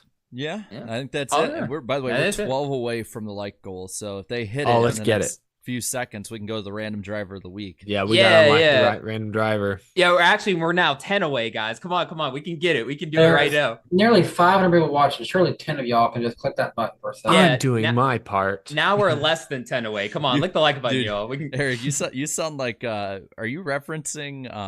What's the movie? God, this is gonna kill me. I don't know what the movie Starship is. Troopers. Maybe I'm referencing whatever that like TikTok meme is. Well, it probably came from that. We did it once again. 400 likes. Woo. That was quick. That was a lot quicker than I thought. Thank you guys so much. All right, let me turn off all of my stuff. Ellie, make sure to not look at the cell phone. Does Connor know how to play this game? Do you know how we do this? I need a refresh. Clearly, after the last segment, I need a refresher. Well, this is a new segment. So Yeah. Jarrett every week has picked out a random mystery NASCAR driver. Could be retired, could be active, could have raced in any of the any series, and he's going to start giving us random facts one at a time, and we each get 3 guesses. So you don't want to burn them right away. You typically let Jarrett give us a few clues, but the first one to guess correctly wins, and it's Scout's honor. We can't look at the chat, so we usually hide the chat for this segment. Not looking at nothing. So definitely don't do something stupid and give away and just like waste a pick. Rusty Wallace. Yeah. And that's one off the board. No, I'm kidding. And for the chat and for our panelists here, I will give you the quick rundown. So far this year, we have done Jennifer Jo Cobb, Shane Huffman, Jimmy Johnson, Ben Kennedy, Greg Sachs, Brian Vickers, and JJ Yaley. So those are the ones we can't do. Ben Kennedy was a good one last week. No, That took a while to get. Hey, full disclosure, I'm still pissed off because he was my first thought and I didn't say it. So no more second guessing this time. I'm still mad about that Jennifer Jo Cobb one because I literally said something about how Bush tweeted at all those women and I didn't even think about that. Right. But hey, you know what? Hey, I'm still leading the standings in this segment at least. So yeah, Darian's got 3, Eric 2, and then Guest and Danny have 1, correct? Okay. Yeah. Yes. All right. Well, let's get a roll. Sorry. Do we have to buzz in or something, or do we just? It's just kind of hard to say it. You can kind of just blurt it. Cool. I'm good at at that. The time whenever you come up with it, the rest of them are like, huh? All right, here we go. This random driver was a New York native. I'm just kidding. Oh, that already narrows it down a few for me. All right, yeah, it does. This random driver has finished second 4 times in his Busch North Series career. Oh, okay. Damn. And now you're already like, I'm out. A few of them just got eliminated. I got no clue. Yeah, no clue. This random driver has run on teams with Dodges, Fords, and Chevrolets, but never a Toyota. Okay. You said Busch North, so this got to be a little older. Mm-hmm. All right. This random driver once caused and was involved in 4 crashes within 190 laps in a Richmond race once. So random. Yeah. I'm already waiting for the I feel like I chat should to know get this, it. but like, All right, keep going. All righty. Here we go. This random driver had once raced for Eddie DeHaan. I don't know anything about Eddie DeHaan's ownership history. Yeah, I know very little. Yes. This random driver in his career was replaced by both Jeremy Mayfield and Casey Kane. Ooh. it's not him though. I keep thinking, yeah. All right. Okay. This random driver's first Xfinity start was at Dover. This random driver has only raced in the NASCAR Xfinity Series when it comes only to NASCAR's top 3 divisions. Okay. That's interesting. Yeah. 19 of this random driver's 40 ARCA starts were top 10 finishes. That's great. I mean, right. ran some ARCA races. Gotta be a decent prospect. Like waiting, looking at the chat, and has anyone gotten it yet? There's probably somebody that has, because I don't want to say somebody hasn't and then be like, oh, I did. So I'm just gonna say probably, but I don't see anyone getting the right one yet. I feel like I'm thinking of a car this person drove, and it being in a video game, I just blanking on the name. I legit have very few guesses at the moment. This random driver has never been featured in a NASCAR video game. Oh, never mind. That's brutal. That one was like 4 or 5 down the line, but I could not pass it up. Move it up. Bump it up to the line. This random driver has 1 Xfinity Series top 10 finish. Whoa. He's a bust. Yeah, he's a bust. Right? Where'd you go to find this one? It was hard because this random driver has no social media. That's helpful. Even worse. That is helpful. There's like barely anyone getting it. I haven't seen anyone yet. Damn. All right. Very often I get the chat. Got a great one. This is a tough one.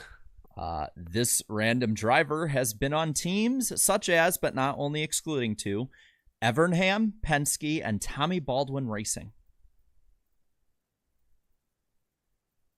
I don't remember Tommy Baldwin having anyone other than Alex Bowman and Dave Blaney. I don't know. Okay, all right. But hey, it's not just limited to Cup though. Wait. I already forgot. What the fuck what Penske, Tommy Baldwin, and Evernham. Okay. Baldwin, yeah. Okay. Wait, never, and he's only ran the Xfinity Series. Oh yeah, that's right. You only ran Xfinity too. This random driver has been sponsored by Hellman's Mayonnaise, Supercuts, and Ragu, and Lipton Tea. Oh, I think I know it. Can I take my first crack? I don't know it. Well, did you guys go even at the same time? Oh, well, actually, who put their hand up? Go ahead. No, I'm picturing him. I don't know his name. Damn. Go ahead. What's your guess? Tyler Walker? Nope. Oh, well, yeah. Oh, yeah. He did have more than one top 10. Chat's starting to get it now. I don't know who that. Okay. Got the name yet? Or? No, exactly the car. I don't think I'm going to be honest. The driver. All right. This random driver never started a full-time Xfinity Series season. I had a name, and now that knocks that out. Come on. The chat's really starting to get it now. This random driver's most recent professional racing start was all the way back in 2005.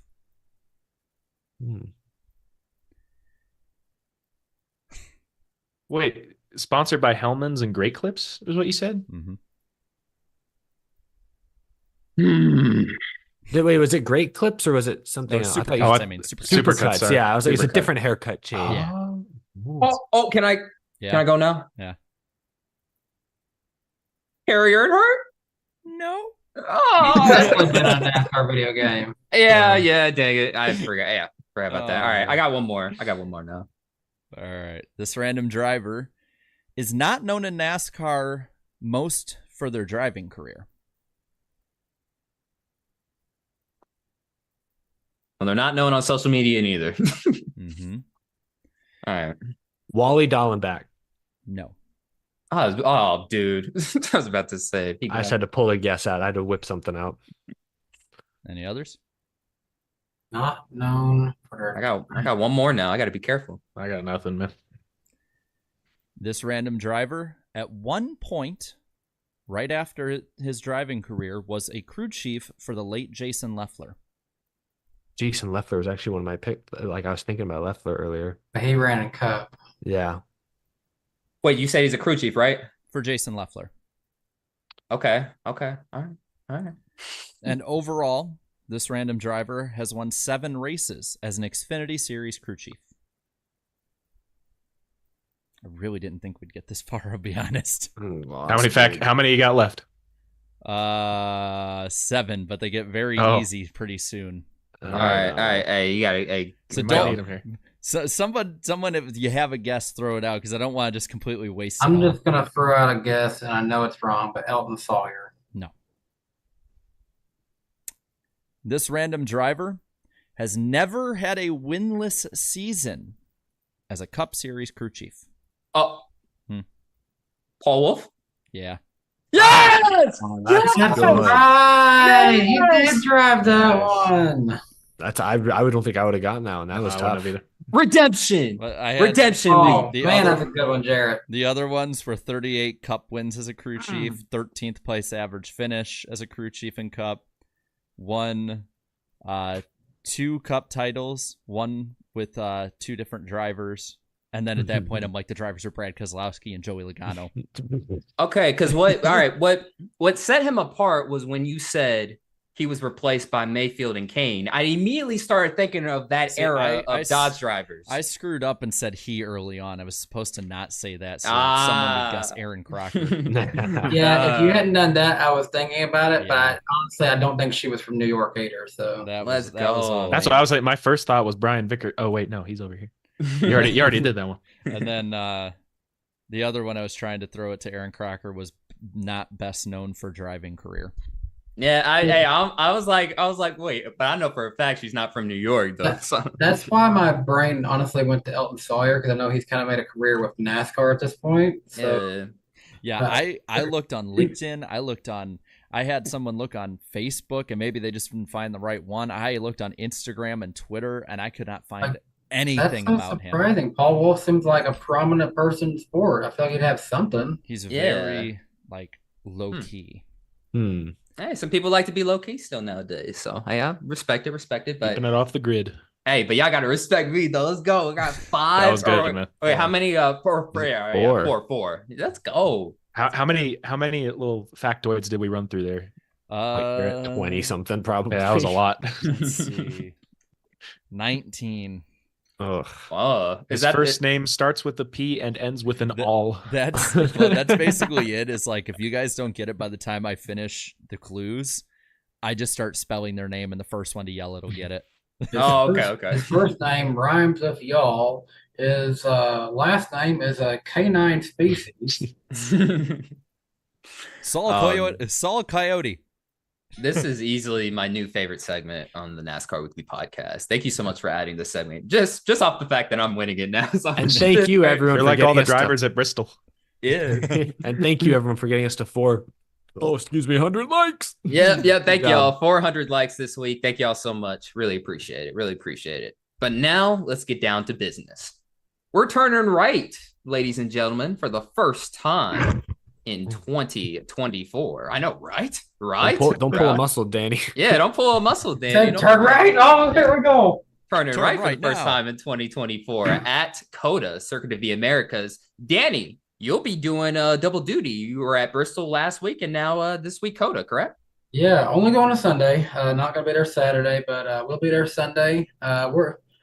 Stay tuned. This is going to be interesting. We've never done one of these countries before. Me and Claudia, we've had trips, been a while, where we woke up early and drove to a race and come back tonight. No, this time we're driving to Nashville International Airport, getting on an early flight, landing in Austin, Texas, getting our rental car, driving like 8 minutes, picking up a credential, driving over to the race, maybe make it to the tweet up in time, enjoy the race, check out everything about the speedway, do a vlog, blah, blah, blah, blah. Here's the track. Let's go back to the airport. Here's your rental car. Thank you for your time. And fly back to Nashville, wake up in my bed, go to sleep in my bed.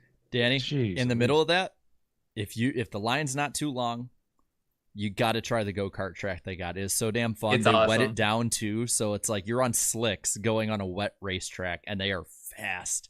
If there's time, I'll try. You got. So you're gonna be like Eric Cartman at Casa Bonito, where he's like just going around. If you have time, stop for some Torchy's tacos. You are in Austin, Texas, after all. Yeah, but it doesn't sound like you will have time.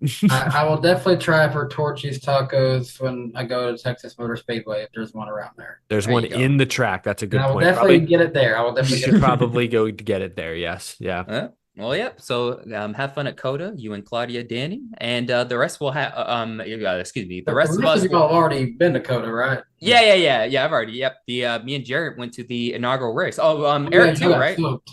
This will be the first year I haven't been there since NASCAR's been going there. I even went to an IndyCar race. I've been to everything but MotoGP and Formula One there. Oh yeah, you saw Herta's win. That's right. Yeah. I'm gonna say this: Cup at COTA has never had a dull race ever. It really hasn't. No, I mean, no. I also did think that we might have seen someone die because of the crashes in the rain, but it was eventful. Yeah, it was certainly eventful. I didn't see half of it. All I saw were rooster tails, but it was eventful. Yeah.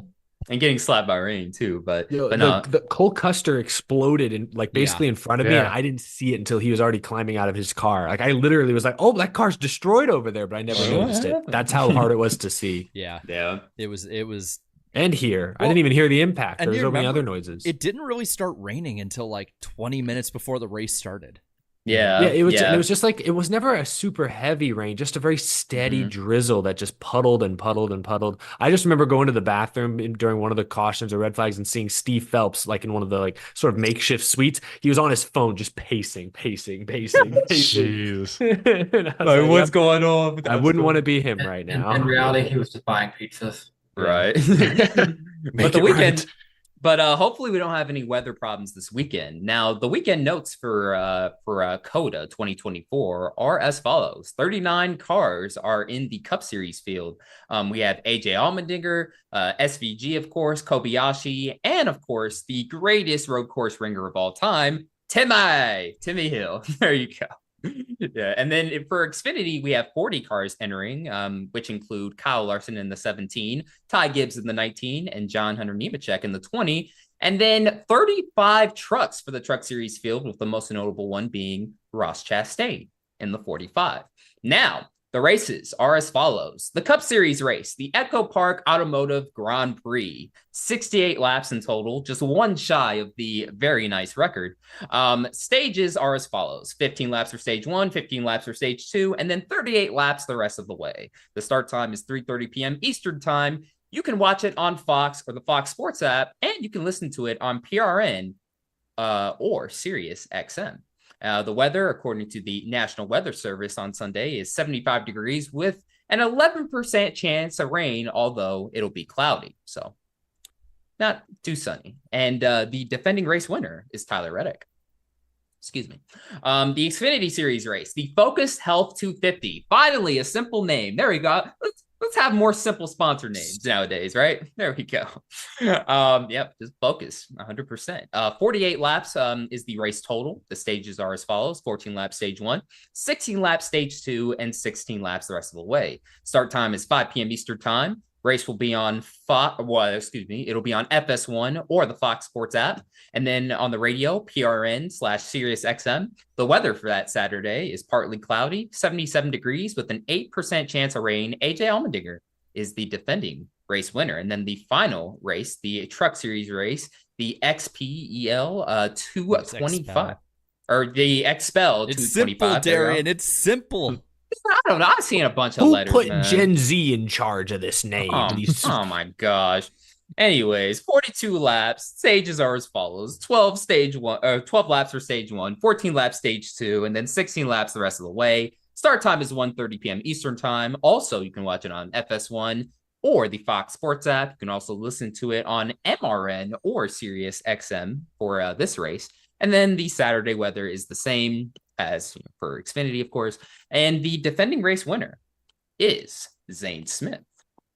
All right. And now that we have those races out of the way, it's time to get down to the betting odds segment on the NASCAR Weekly Podcast. Let's take a look. So the odds-on favorite right now, without question, Tyler Reddick at plus 450. My goodness. And then even though it's been a while since Chase Elliott's won a road course race, he's the second favorite at plus 750. Has the odds makers looked at the recent races? All right, we're gonna go with it. But hey, he still runs good nonetheless, though. So, and then SVG is third at plus 900, and then tied at plus 1,000 is William Byron and Christopher Bell. As for the best of the rest, Ty Gibbs is at plus 1,100.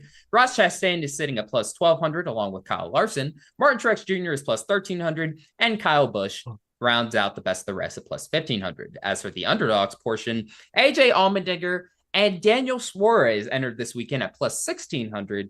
Michael McDowell, all hail McDowell supremacy, at plus 1,700.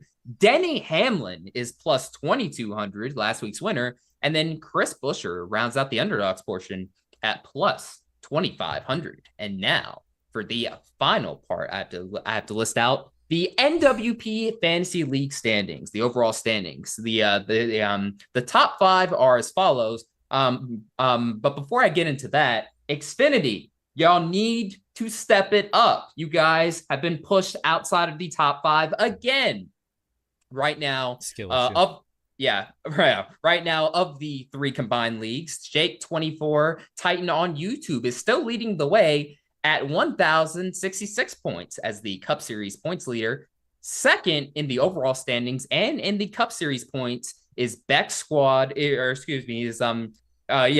Squad Racing in P2 with a total of 995 points. And third, but they are the Truck Series points leader, Team Ryan, with the total of 990 points. In fourth, but also second in the Truck Series standings, is not wife of redacted. OGs know what it was originally. Is sitting in fourth at with 982 points. And to round out the top 5 is Riff_Racer with 971 points. Currently third in the Cup Series standings, but 5th overall. And now to our pick points, Jarrett. Yeah, it's gonna be a little different this week. Look at that. Look at that strapping young lad up top there. Yeah, notice no championship belt. Well, this week, yep, so it lives on. Well, so I'm at 90. Danny's down to P2. -13. Chat's third, -21. Darian and Eric are tied -25. But because Darian has a cup win to Eric only having an Xfinity win, Darian gets the tiebreaker, and in turn, I get the belt. Hey, he holds on to the belt. Mm-hmm. Hey, he holds on to the belt. Danny, you okay? You recovering well? You all right? I'm not gonna be okay, but who's really not okay is that basement boy who has made himself even lower. I didn't even notice that. Oh my gosh, I've been so focused on the other stuff. We've been doing this for like 3 years, 4 years now. I don't think I've ever been in last place. This is a momentous occasion. Enjoy it while it lasts, because I'm sweeping the COTA weekend. Just you guys wait. That's how I got up there. I got a sweep. I'm really confident, basement boy.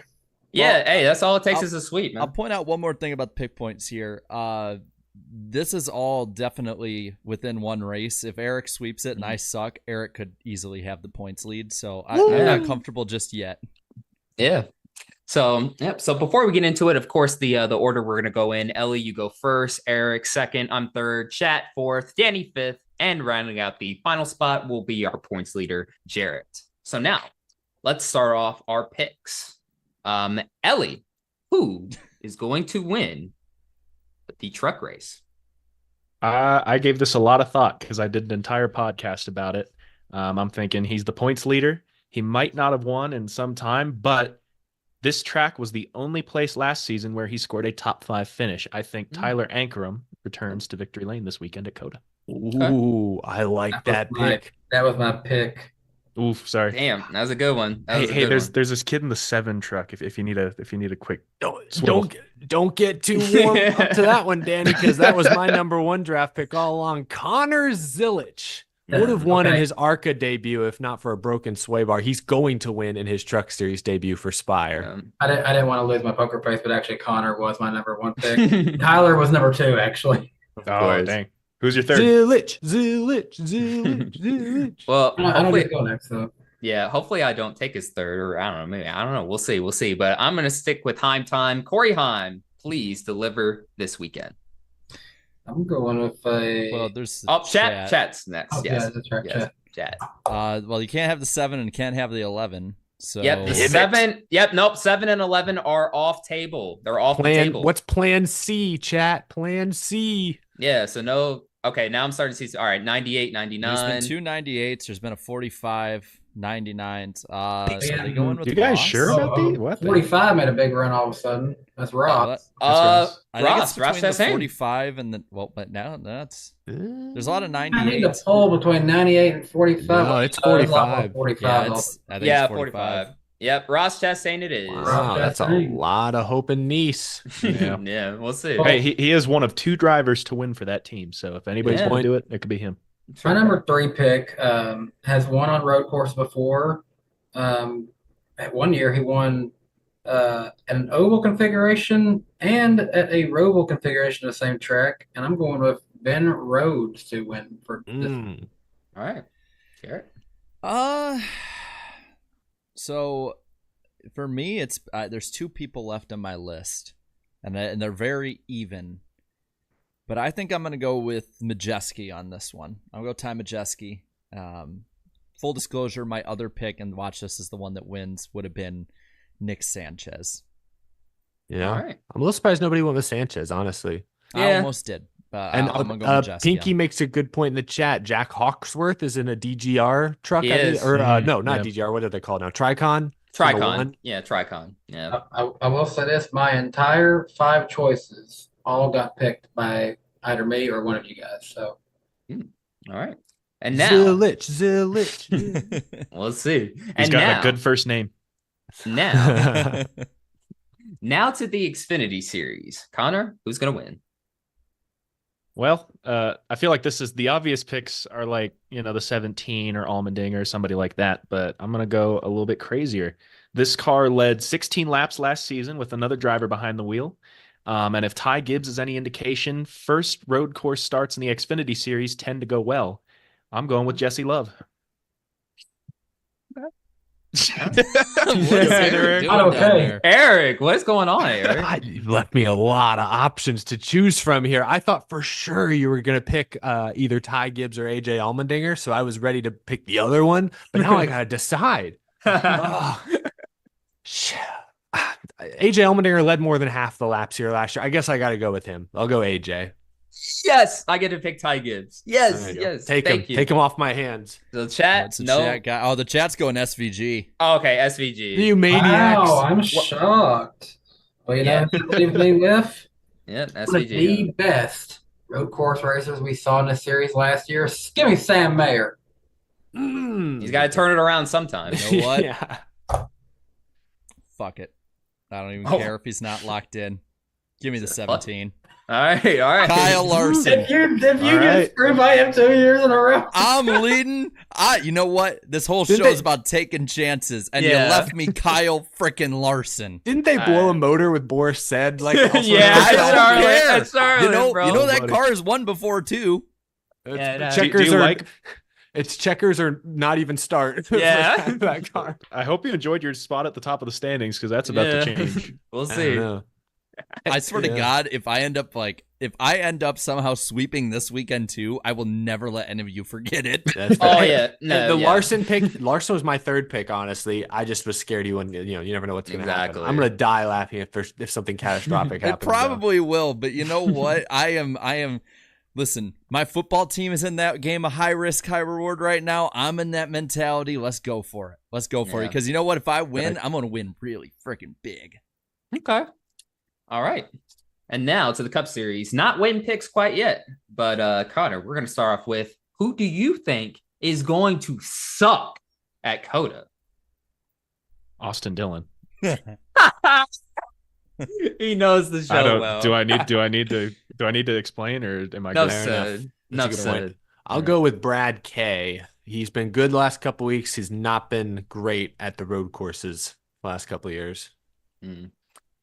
Okay, I'm going to go. I don't think he's going to get it turned around, at least for this weekend. At least Joey Logano going to keep on sucking. You sure he's not going to just run full speed into like 12 other cars in turn one? He can do both. He's going to do it in the most suckiest way possible. Well, it sucks anyway. I think the chat's alongside. Chat's agreeing with you, and so am I, Joey Logano. Well, I'm going to go one higher and in number and say Bubba Wallace. That's pretty good. Low hanging fruit. All right. And now, Connor, for our next part, who is your underdog for this weekend at COTA? I don't know if he really even counts as an underdog, but I think since he hasn't really won one of these races yet, I'm going to go. Tell me if this counts. I'm going Chris Buescher. And do you think that kind of counts? I don't know. Fair. That's fair. Because he's won races. He's won oval races, but I don't think people don't think of him much as a road course racer. But since the next gen era started, he has only had 2 finishes outside the top 10 at road courses, including one of those finishes was 11th, so that barely counts. That's a soft serve. Well, also another fun fact too: his first career Xfinity Series win was on a road course. That's right. Yep. I believe Mid Ohio, if I'm not mistaken. So he's a borderline dark horse, but I'm still going with him. All right, that's a good one. I just want to throw out Todd Gilliland's name because he's impressed a couple times this year. And was it him? I think he finished top 5 at Indianapolis 2 years ago, right? So anything's possible. Todd Gilliland. Well, I had this guy finishing top 5 in the accountability segment, so might as well pick him for the underdog segment. Bubba Wallace. Bubba, do something for me. And the chat, Bowman? Seen 34 and 48 a lot. Yeah. Let's give him 34 because I've seen more of that than 48. Yeah, and I think that Bowman might be somebody that they might pick too, and I don't want to take that away if we're seeing it wrong. All right, so just give him the 34 then. All right. Danny. Yeah, I'm right there with him. It's McDowell. I can't say I expect him to win, but he could shock me. My dark horse is someone who I've seen when I looked back surprisingly do, I won't say necessarily like too awful well, but not the worst. I'm gonna go Icky Ricky Stenhouse. Oh, Do you notice they Okay. take away the junior from his name now, and the Fox Yeah. graphics is just Ricky Stenhouse? huh? Yeah. It's like Yeah, you I guess got they switched it if up. you want to be a junior in NASCAR, you got to earn it. Damn it. Or Gotta your earn dad it. had to be someone. in Daytona NASCAR. 500 isn't enough. Yeah. All right. I And find now- it very interesting that not any of the five of us, nor I don't think anyone in the chat, said Shane Van Gisbergen. And are we saving him for our win pick? We'll see. Oh, And who's gonna snatch up that 16? I'm excited. Let's find out as we move on Also to a the main call. event. As we move on to the main event, who's gonna win? Who's gonna win at COTA, Connor? I am going with shit. No, I'm going with Christopher Bell. I think C. Bell has some good road course races under his belt, and honestly, one of my predictions it was a little too vanilla, so I was like, you know what, I'm just gonna save this for my Cup win. But I think this whole race is going to devolve into Reddick versus Bell. Toyota's going to continue rolling, and I think Christopher Bell's going to pick up the win at COTA. Okay. I am in such a good mood. I was so scared that I was gonna have to go with my plan Bs for every race, but no. I'm going Tyler Reddick. Damn. He's gonna pull me out of the basement this week. Reddick goes back to back at COTA. So damn, Bell's off the board, and now Reddick's off the board. Oh my gosh. He's got plenty, guys. Yeah, I know, but Toyota's they've been so dominant though. You know, I saw some Toyota guys, but you know what? Not picking a Toyota guy this week. Nope. Kyle Larson, save me, please. He'll win. The chat seems kind of fractured. I've seen 54s, but I've I've seen SVGs. It's between Gibbs, Gisbergen, and Allmendinger. Although I'm not seeing as many Allmendingers. I think Darian put up a poll for Gibbs and SVG. Okay, so 54 versus 90. No, One, no, 16. So, my bad, 16. My bad. Forgot about You that. read it, damn it. It's Damn weird it. because Allmendinger's in the 13. That's gonna be super weird. strange. Yeah. Yeah, sorry I about was like, that. is Jermaine back? What's going on here? Okay, so just to go over it, the 16 and 54, correct? Yes. Okay, all right, cool. So I'm seeing a lot of copiers for the 54, and I want to just be sure. Yeah, I mean, Ty Gibbs is a phenomenal pick for this week too, and he was my second pick. he's really looking like he's gonna win this year too. Since it's not on that poll, I've got my pick ready if you guys are ready. Let's hear it. Go ahead. Jared, what was my percentage for the accountability predictions? 18.18. Can we take it lower? Down. Because I said this guy wouldn't win this year, but I looked up the stats. He's gonna do it. Finished. He's never not finished in the top 10. His average finish is 4.83333. He's gonna He do it. just got a 4th place finish. Alex Bowman's gonna make up for 2022, baby. He He's did doing it. He did it. He's back. Yes. He did was my it. number 2 pick behind Are you Tyler feeling Reddick it all now, along. Mr. Crab? All right. He Hey, wasn't even in the betting odds. Statistically, this is his best track, and this is his best chance. I agree with you. He was on my list. He was number 5 on my list. I am genuinely surprised right now by this poll. It's actually a good pick, but I'm dying Man at finishes Darius. 4th place one time and brings me back in. What'd you say, Because Eric? everybody else was picking him for like the dark horse pick, and then you're like, he has a 4.8 average finish. Yeah. Wait, hold on. What'd you say, Eric? I was just dying. Bowman's a perfectly reasonable pick, but Yeah. Darian's like, he's not even in the betting odds. Oh, he wasn't. Hey, he wasn't. He was low. Considered Hey, a super. That's a good value pick right there if you're into that kind of thing. Yeah, Put some money on him. If he's not even showing up. hey, he's considered a super duper underdog, I guess. So, and also, the chats made their decision. The 16 is who they're. Thank God they left me my pick. Oh, They left me my pick. Give me Ty Gibbs. Fair enough. Okay. I feel good.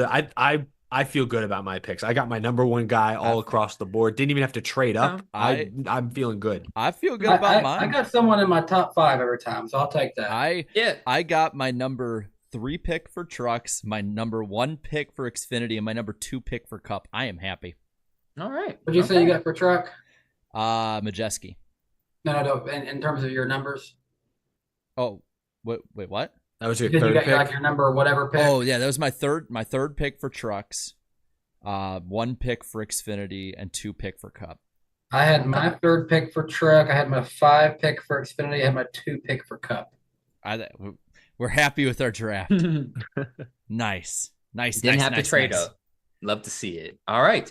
And now we are at that point of the show where we have arrived to the final super chat stage break of the evening. Fellas, we got quite a few super chats to go over, so hang in there with me. Retro Rich, thank you so much for the $2 super chat.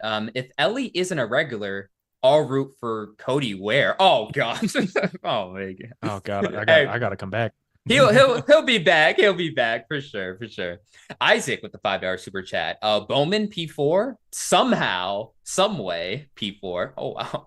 Honestly, still don't know how we survived. Up next is his best road course at COTA. Also nice running into Danny at the tweet up. That's cool. It's always cool to meet people. He told me he was praying that Bowman even got a top 20, so he was definitely happy after that one. Okay.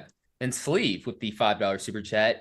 If you tap yes too quickly on the poll, it refreshes up a centimeter and makes your pick no on the in the stream chat. Oh, that's an interesting glitch. So I don't know.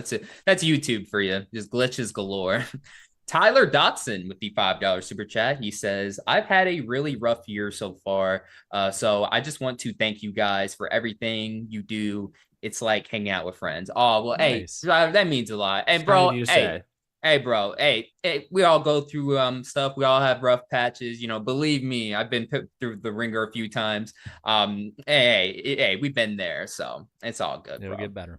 It'll get better. Jam_plays_games with the $2 super chat. Hamlin this weekend.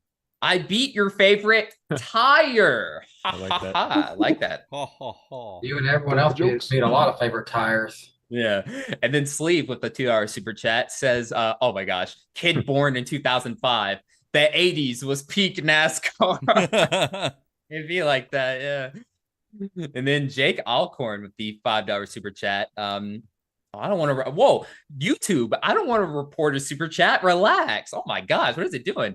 Jake says, "Heck of a race to mark my 20 years going to that race since my first Busch race, seeing Martin Truex Jr. win in the 8 at Bristol Motor Speedway. Woo! I remember that Hell race. Yeah, wild race to witness. Action all over. Oh yeah, for sure.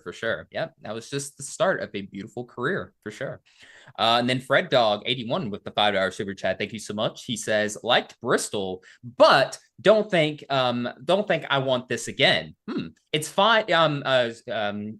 He continues to say it's a fine line between this and the 2008 Brickyard. Well, it says Brickyard 500. He really means 400, but I see your point. I agree with that. It is fun in a moment. Don't get me wrong, but yeah. I wouldn't want it every time. Yeah, no, that's not being a hater. That's a logical comment. Yeah, that's fair. I wouldn't want it every week, but yeah. I mean, could I handle 5 races Bristol like that? Sure, but not forever. Yeah, no, that's understandable for sure. Oh my gosh, YouTube messing up again. Refresh.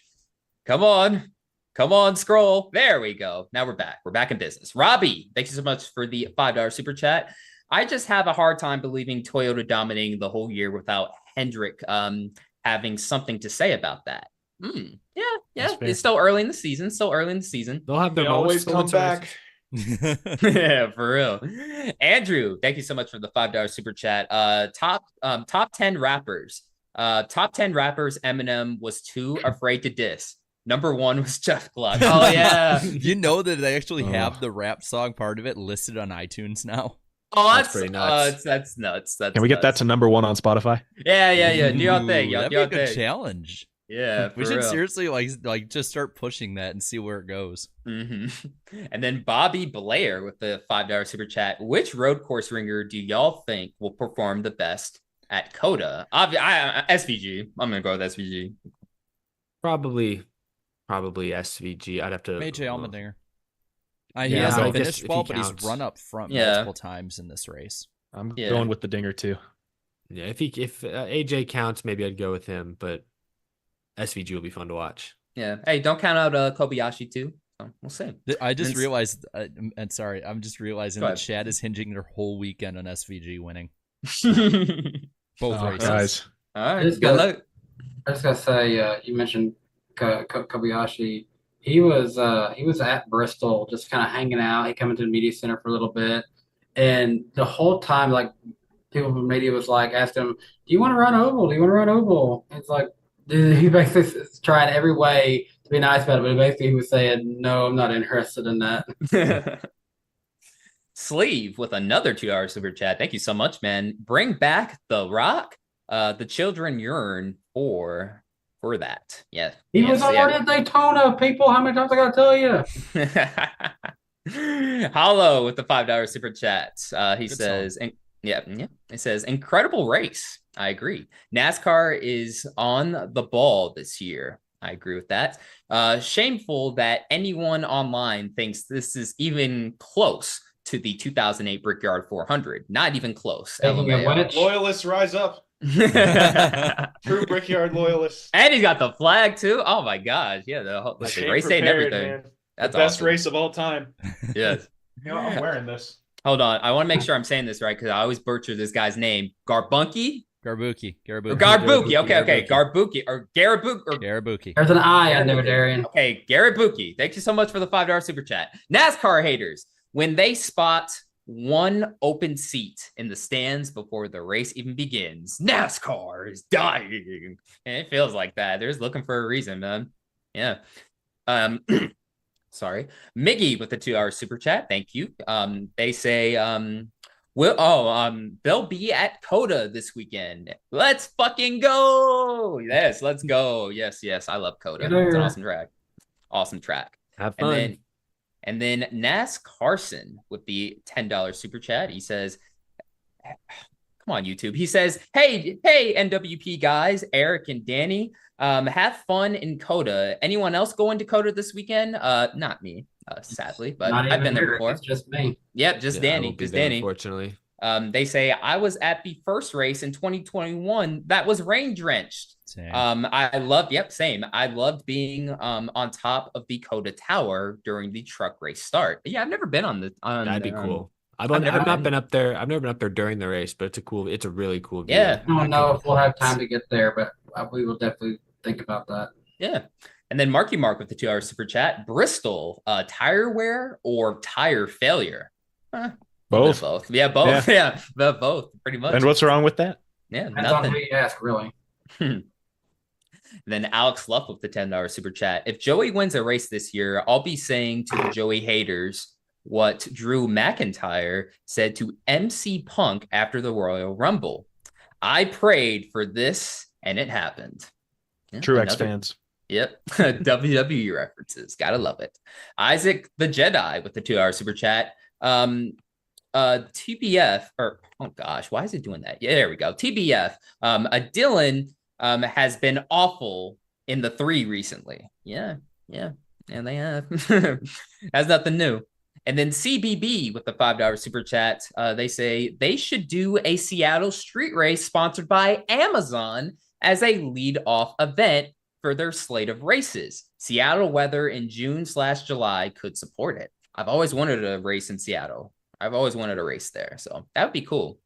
Oh, but hang on, NASCAR and our track record with the weather, man. I don't know about that's the weather. A bad mixture right there. We'll see. Just because we got lucky with Bristol, it's just one. So we'll see it happen again. And then Rocks Reviews, thank you so much for the $2 super chat. Didn't show your whole name for some reason. Sorry about that, but I saw most of it.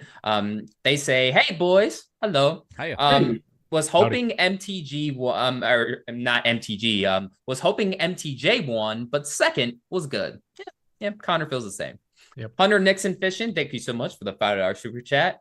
They say tell Danny that he would look better with a red hat that had a G on it. Oh, go! That sounds horrible.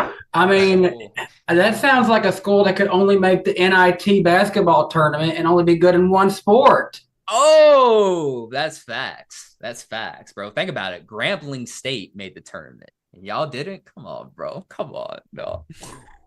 Boom. David Bell. with the excuse me. David Bell's been a channel member for the past 6 months. Thank you so much, sir. Appreciate it. He says, hope you men are doing good. Great content. Thank you so much, sir. Thank you so much, sir. Thank you. We all know Christopher Bell is certainly doing great to start off the year. Jupiter Rain with the 2-hour super chat says, Chase personality is bad for NASCAR. Bland person. Dang, it's been a bit. Dang. So I think this is coming off of the clip from the Dale Jr. download where he basically, like, in the nicest way, said he doesn't care about being the most popular driver and he kind of wants to stay out of the limelight. Same with the Netflix deal. That's at least what I saw everybody getting all upset about. I got a whole video coming out tomorrow because, Dale Jr., this is the way I drew it up, is you've got the two most recent, most popular drivers. One who does all of these things after even his driving career is over, who's so involved, who's embraced it, and the other who literally tells Dale Jr. to his face, I think the Netflix guys would be annoying, so I don't really want to do it. All right. And it's like, man, that's just so different. I think if you're going to commend Dale Jr. for what he does, it's fair to at least lightly criticize Chase Elliott for not embracing it. We have Ryan Blaney right there to be the most popular driver, and we just don't let it happen. Yeah. Damn shame. And while we're at it, like Blaney's fiance was once like a Hooters model. Why is he not the Hooters? She was Mrs. Hooter or Miss Yeah. Hooters. She not was just the Hooters girl. Number one, as a matter of fact. Gridflow with the 2-hour super chat. The most popular driver needs to be charismatic. Sadly, Chase is not. Damn. 2 in a row. Damn, 2 in a row, so for sure. And then This Carly. is a dangerous game. I fell into this game back in 22. Not a fun one at the end of the day. It's dangerous. And we have Quattro. Thank you so much for becoming an official BFM channel member. Thank you so much. And then Max M with the $2 super chat says, Connor, your videos go crazy. Keep up the epic work. Seriously. Thank you, Max. I appreciate you. Seriously. And then we have another super chat, this time $10 from Garrett Buki.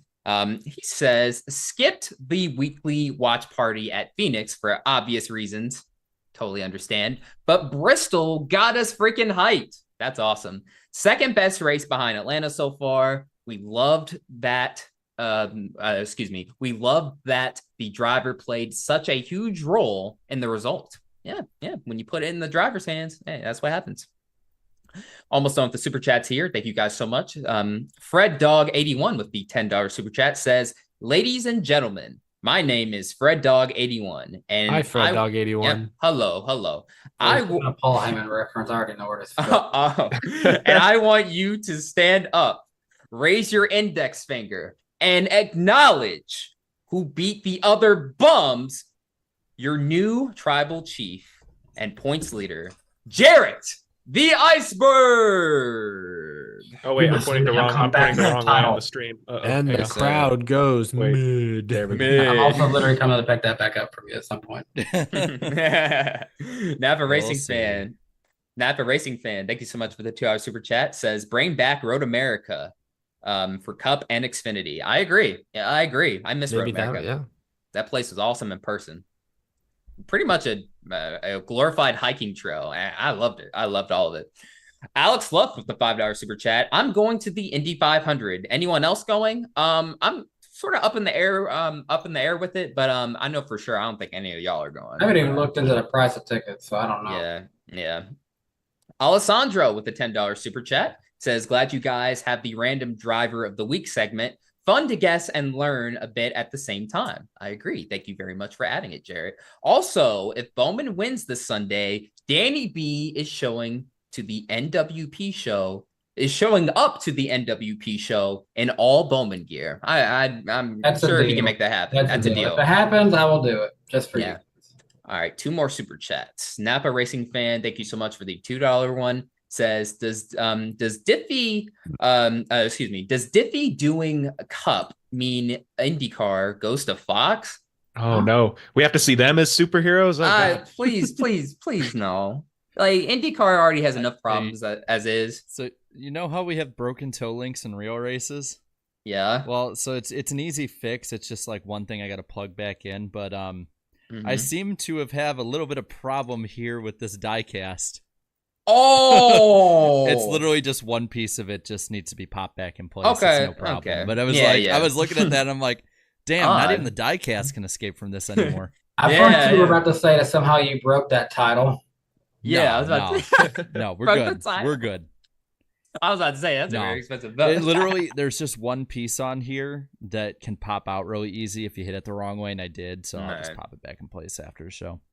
And the final super chat of the evening is from Alex Luft. Thank you so much for the $5 super chat. He says, anyone else going to the Charlotte Roval? I'm also going to that. I've always wanted to go, but no, not right now. It's not in the plans. Not in the plans at the moment. Yeah. But it is a fun race. That's the last one I went to was the 2021 one. Oh, okay. Nice. So yeah, apparently someone's trying to say Chase Elliott would retire early for some reason. Just joking around in the chat does not require being banned. Just letting mods know that. Yeah, mods. Wait, I need to find out who did that. Yeah, mods need to relax with that. And so that'll do it for this edition of the NASCAR Weekly Podcast. Before we head out, Connor, thank you so much for joining us tonight. Where can people find you on all of social media? All right, you can find me at EllyProductions49 on YouTube. You can find me at EllyProductions49 on Instagram. You can find me at EllyProductions49 on TikTok and on Twitter. Just Ellie Productions, because that username was taken. I don't know how or who, but yeah. Can we just ask, since your name is Connor, I don't think Ellie is even part of your name. How did you get to this name, Ellie Productions? Oh, yeah. Right. So I get this question often. People often call me Ellie, and I tell them that's wrong. Because when I was 8 years old and I started the channel, my stuffed elephant, Ellie, is who I named it after. He's going bald a little bit. He's been with me since I was born. So, yeah, I am Connor. This is Ellie. That's the story. That's awesome. Cool. Hello, Ellie. Hi, Ellie. Well, glad we got some backstory to that. But make sure to go subscribe to Connor, aka Ellie Productions channel. And also make sure to tune in next week on March 27th at 8 p.m. Eastern Time on Wednesday night. We will be live going over the COTA triple header on the Iceberg's channel, as well as looking forward to the Richmond weekend. Easter weekend, too. Yep, Easter weekend. That's right. That's going to be something. That's going to be fun. Yep. Yeah. Well, and once again, that'll do it for this edition of the NASCAR Weekly Podcast. Thank you guys so much for watching. This is Black Flags Matter. Catch you next time. Jared, Goodbye. Come back for my title. I want that title, Jared. Come back for it. He's big boy. Toodaloo.